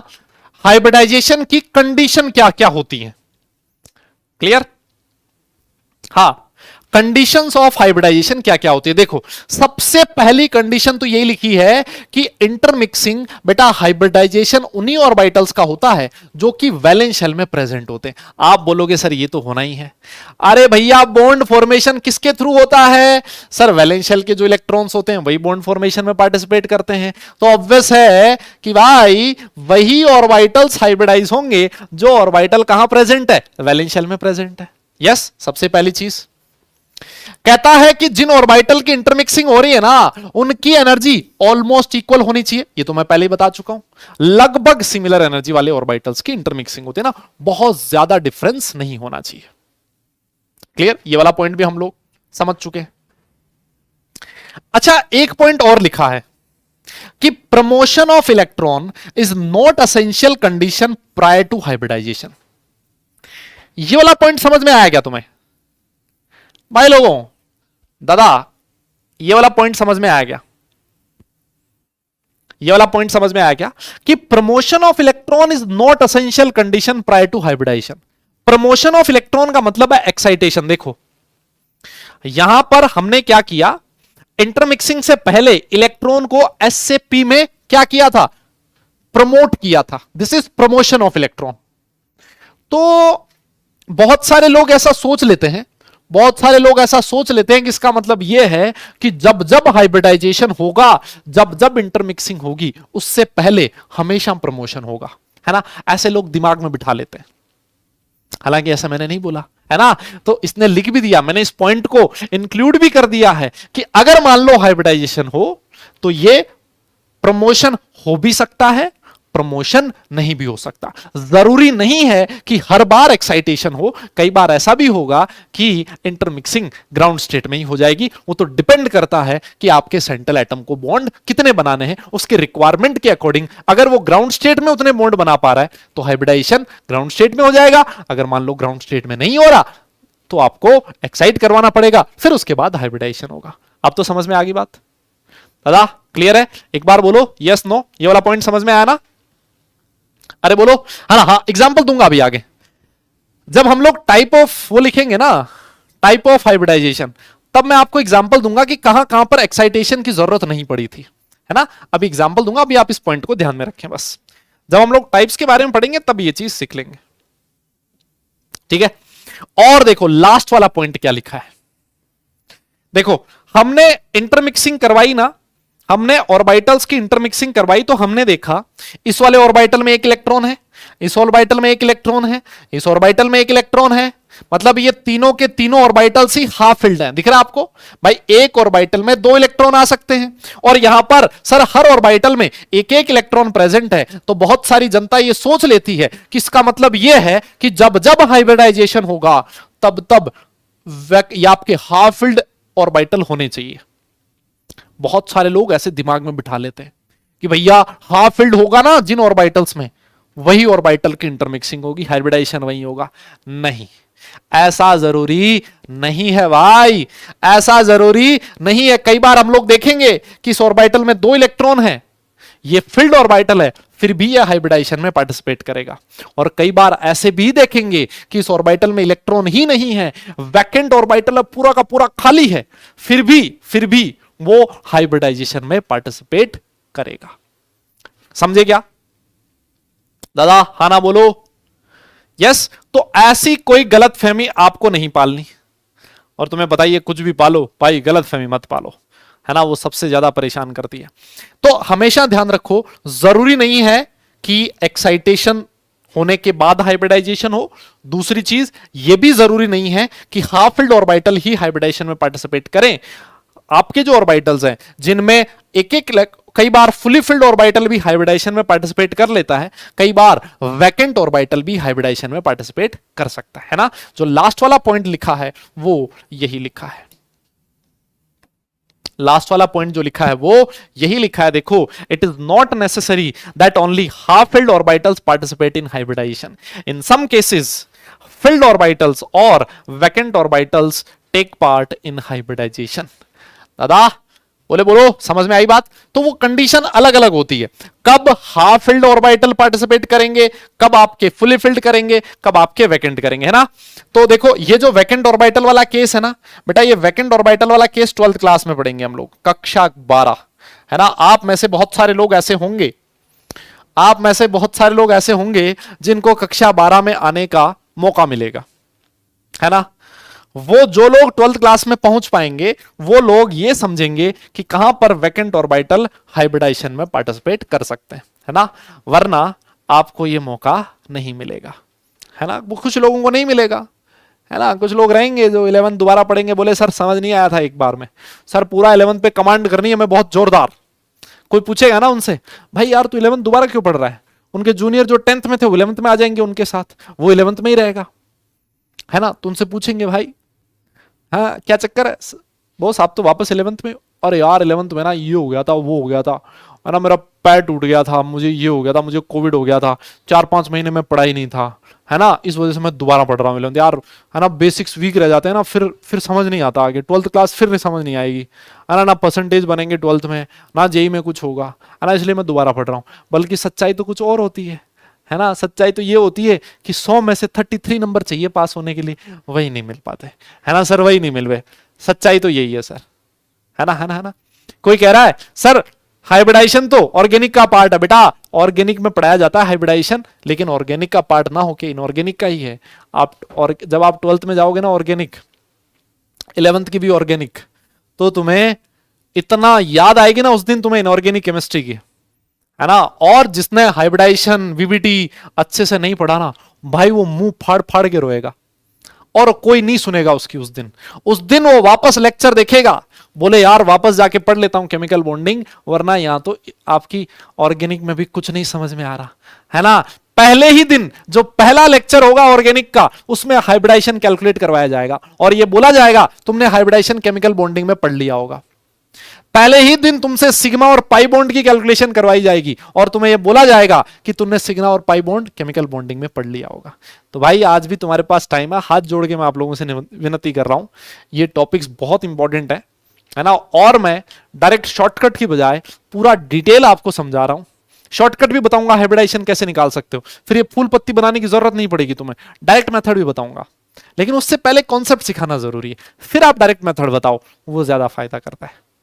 यस क्लियर, बहुत बढ़िया। तो बेटा बस ठीक है, आज के लिए हम लोग क्लास को करते हैं खत्म, है ना। अगली क्लास में हम लोग टाइप्स ऑफ हाइब्रिडाइजेशन के बारे में पढ़ेंगे और हाइब्रिडाइजेशन पे मैं कुछ और एग्जांपल्स दूंगा आपको, है ना। काफी सारे टाइप्स में डिफरेंट टाइप्स जो होगी उसके अकॉर्डिंग हम लोग एग्जांपल लिखेंगे, फिर मैं आपको हाइब्रिडाइजेशन की शॉर्ट ट्रिक बताऊंगा और फिर उसके बाद हम लोग अगले टॉपिक पे चलेंगे, ठीक है ना। तो कल तो वैसे अपनी क्लास है नहीं, है ना, नेक्स्ट क्लास तो अपनी है नहीं कल वाली, कोई बात नहीं, हम लोगों को आप लोगों को बता दिया जाए आज का होमवर्क, ठीक है बेटा। तो होमवर्क में क्या क्या है जो क्लास में दिया है, ठीक है, जो क्लास में दिया है सबसे पहले तो वो, और आज को आपको बेटा जी डीपीपी मिलेगी, ठीक है, डीपीपी सॉल्व करनी है और फिर उसके बाद रिवीजन करना है, कल अपनी क्लास नहीं है तो अच्छे से रिवाइज करो, है ना, अच्छे से रिवाइज करो। क्लियर? कर लोगे ना इतना काम, करके आओगे ना? अरे बोलो ना यार। ठीक है ठीक है, करके आओगे पक्का? रिवीजन अच्छे से करके आना भाई। अबे किसको वीडियो कॉल करो, आज तो कुछ करवाया नहीं था मैंने, हद है मतलब, कह रहा वीडियो कॉल करो, किसको वीडियो कॉल करो, कुछ करवाया नहीं मैं तो आज, है ना। तो भाई अब आप लोगों से विदा लेने का टाइम आ चुका है। तो भाई लोगों, आप लोगों से एक विनती है यार, छोटी सी विनती है कि जब क्लास खत्म होने वाली, तुम साला आधा घंटा पहले चीख मारने लगते हो, सर क्लास खत्म हो गई, सर अभी नोट नहीं किया, सर ये नहीं किया। अबे तुम समझो यार, अगर कोई टीचर कम पढ़ा रहा है ना, उसमें तुम्हारा नुकसान है ना यार, उसमें तुम्हारा नुकसान है। लेट से मुझे केमिकल बॉन्डिंग के लिए 18 लेक्चर मिले हुए, एक बार के लिए सोचो, अगर मान लो मैं 18 लेक्चर की बजाय आप मुझे हर लेक्चर में पढ़ाने नहीं दोगे, मुझे चैप्टर तो 18 में ही खत्म करना है ना, तो या तो मैं स्पीड बढ़ाऊंगा। अगर हम लोग बढ़िया ढंग से पढ़ते रहे तो ना मुझे स्पीड बढ़ाने की जरूरत पड़ेगी, ना मुझे एक्स्ट्रा क्लास लेने की जरूरत पड़ेगी। वो इसीलिए तो, क्योंकि क्लास में हम लोग अच्छे से पढ़ लेते हैं, है ना। और अभी मैंने वो तुम्हारे बड़े भाई है ना लक्ष्य, उधर पढ़ाया मैंने, है ना, उधर पूरा सिलेबस करवाया विदाउट एनी एक्स्ट्रा क्लास, और बिल्कुल एकदम टाइम पे खत्म किया। अगर वो चीज तुम भी करोगे ना, तुम्हें भी एक्स्ट्रा क्लास की जरूरत नहीं पड़ेगी, है ना। तो थोड़ा थोड़ा मतलब, है ना, रहम किया करो, बार बार मत लिखा करो, नहीं तो फिर बाद में तुम्हारे कमेंट पढ़ना बंद कर दूंगा, इधर ध्यान ही नहीं जाएगा मेरा, है ना, स्क्रीन की तरफ देखूंगा ही नहीं, फिर मैं अपनी मस्ती में पढ़ाता रहूंगा, फिर तुम ऐसे बैठ के बोले सर गड़बड़ हो गया है, तो है ना, ऐसे बैठ रहोगे, है ना। तो भाई देखो सच्चाई यही है, मैं तुम्हें डायरेक्ट बोल रहा हूं, कोई बोलेगा नहीं, है ना। सिलेबस टाइम पे ही खत्म करवाना है तो वो खत्म करवाना ही है। ऑलराइट, आगे पीछे उसमें नहीं हो सकता। क्लियर? चलिए फिर नेक्स्ट क्लास में हम लोग मिलेंगे, और ईमानदारी से भाई आप लोगों से पढ़ते रहा करो। देखो सीधी सी बात है, जो बच्चा ईमानदारी से मेहनत करता रहेगा हर दिन, है ना, फालतू की इधर कमेंटबाजी में नहीं पड़ेगा, वो बच्चा आगे जाके दुनिया में कुछ अच्छा करेगा, है ना, ये पक्का है। और ऐसे ही बच्चों के लिए 2 लाइन लिखी है ना, जो लोग अपना काम टाइम पे खत्म करते हैं, बाकी है ना वो उधर उनके पैर जमीन पे रहते हैं, है ना, हवा में नहीं उड़ते, अपने काम से काम मतलब रखते हैं, टॉपिक जो पढ़ा दिया उसको रिवाइज करते हैं, अगली क्लास में अच्छे से जो होमवर्क दिया है, डीपीपी दी है, उसको सॉल्व करके आते हैं। ऐसे बच्चों के लिए 2 लाइन लिखी है कि किसी से मिलता जुलता नहीं है आजकल, है ना, कि किसी से मिलता जुलता नहीं है आजकल, वो खुद को अच्छे से जान रहा है, वो तैयारी कर रहा है बड़ी उड़ान की, वो तैयारी कर रहा है बड़ी उड़ान की, और दुनिया समझ रही है परिंदा हार मान रहा है ना। तो भाई ऐसा जो इस तरह का परिंदा बनो आप लोग कि अपना काम बिल्कुल शांति से करो, ज्यादा दिखावे में मत आओ। यस, और हो सकता है बहुत सारे लोग आपके बारे में सोचे भी ऐसा कि यार ना ये बोलता है ना कुछ और करता है ना, इसका कुछ नहीं होना। ठीक है भाई, दुनिया में यही परसेप्शन बना दो कि मेरा कुछ नहीं होगा, है ना, लेकिन तुम्हें अंदर से पता है मेरा क्या होने वाला है। और जो लोग आज मतलब सोच रहे ना कुछ नहीं होगा इसका, जब 2 साल बाद रिजल्ट आएगा ना, बोलेंगे यार ये साला बोलता बोलता नहीं था, चुपचाप गुमसुम सा रहता था, है ना, हम तो समझते थे मतलब कुछ नहीं हो ना, और ये तो यार जोरदार काम कर गया, है ना। तो ऐसा ही बंदा बनना आप लोगों को। सुना ही होगा तुमने कि थोता चना बाजे घना, है ना, और ऐसे बहुत सारे कहावत हैं, ऊंचे दुकान फीके पकवान, वो नहीं करना अपने को। हमारे पास ज्ञान है तो उसको, जिसके पास ज्ञान होता है वो कम बोलता है हमेशा, जहां पर जरूरत होती है वहीं पर वो बोलता है ना। तो ऐसा इंसान बनो अपनी लाइफ में, ठीक है। फिजिक्स केमिस्ट्री मैथ्स तो हमेशा चलती रहेगी, लेकिन इसके अलावा भी दुनिया है ना, जिसको हम लोग दुनियादारी बोलते हैं। और दुनियादारी में अगर आप अपनी इंपॉर्टेंस बढ़ाना चाहते हो 4 लोगों के सामने, इसी तरह का इंसान बनो। ऐसे नहीं कि कोई टॉपिक जिसके बारे में ना तुम्हें पता है, वो आते ही जैसे फटाफट आधा अधूरा ज्ञान सब बकवास कर दिया, है ना, वो नहीं करना। नॉलेज है आपके पास, शांत रहो, अच्छे से पढ़ो, ठीक है ना। इस समय आपका टाइम है पढ़ने का, ठीक है, बाकी फालतू चीजों में इन्वॉल्व मत हो, कहने का मतलब ये, ठीक है।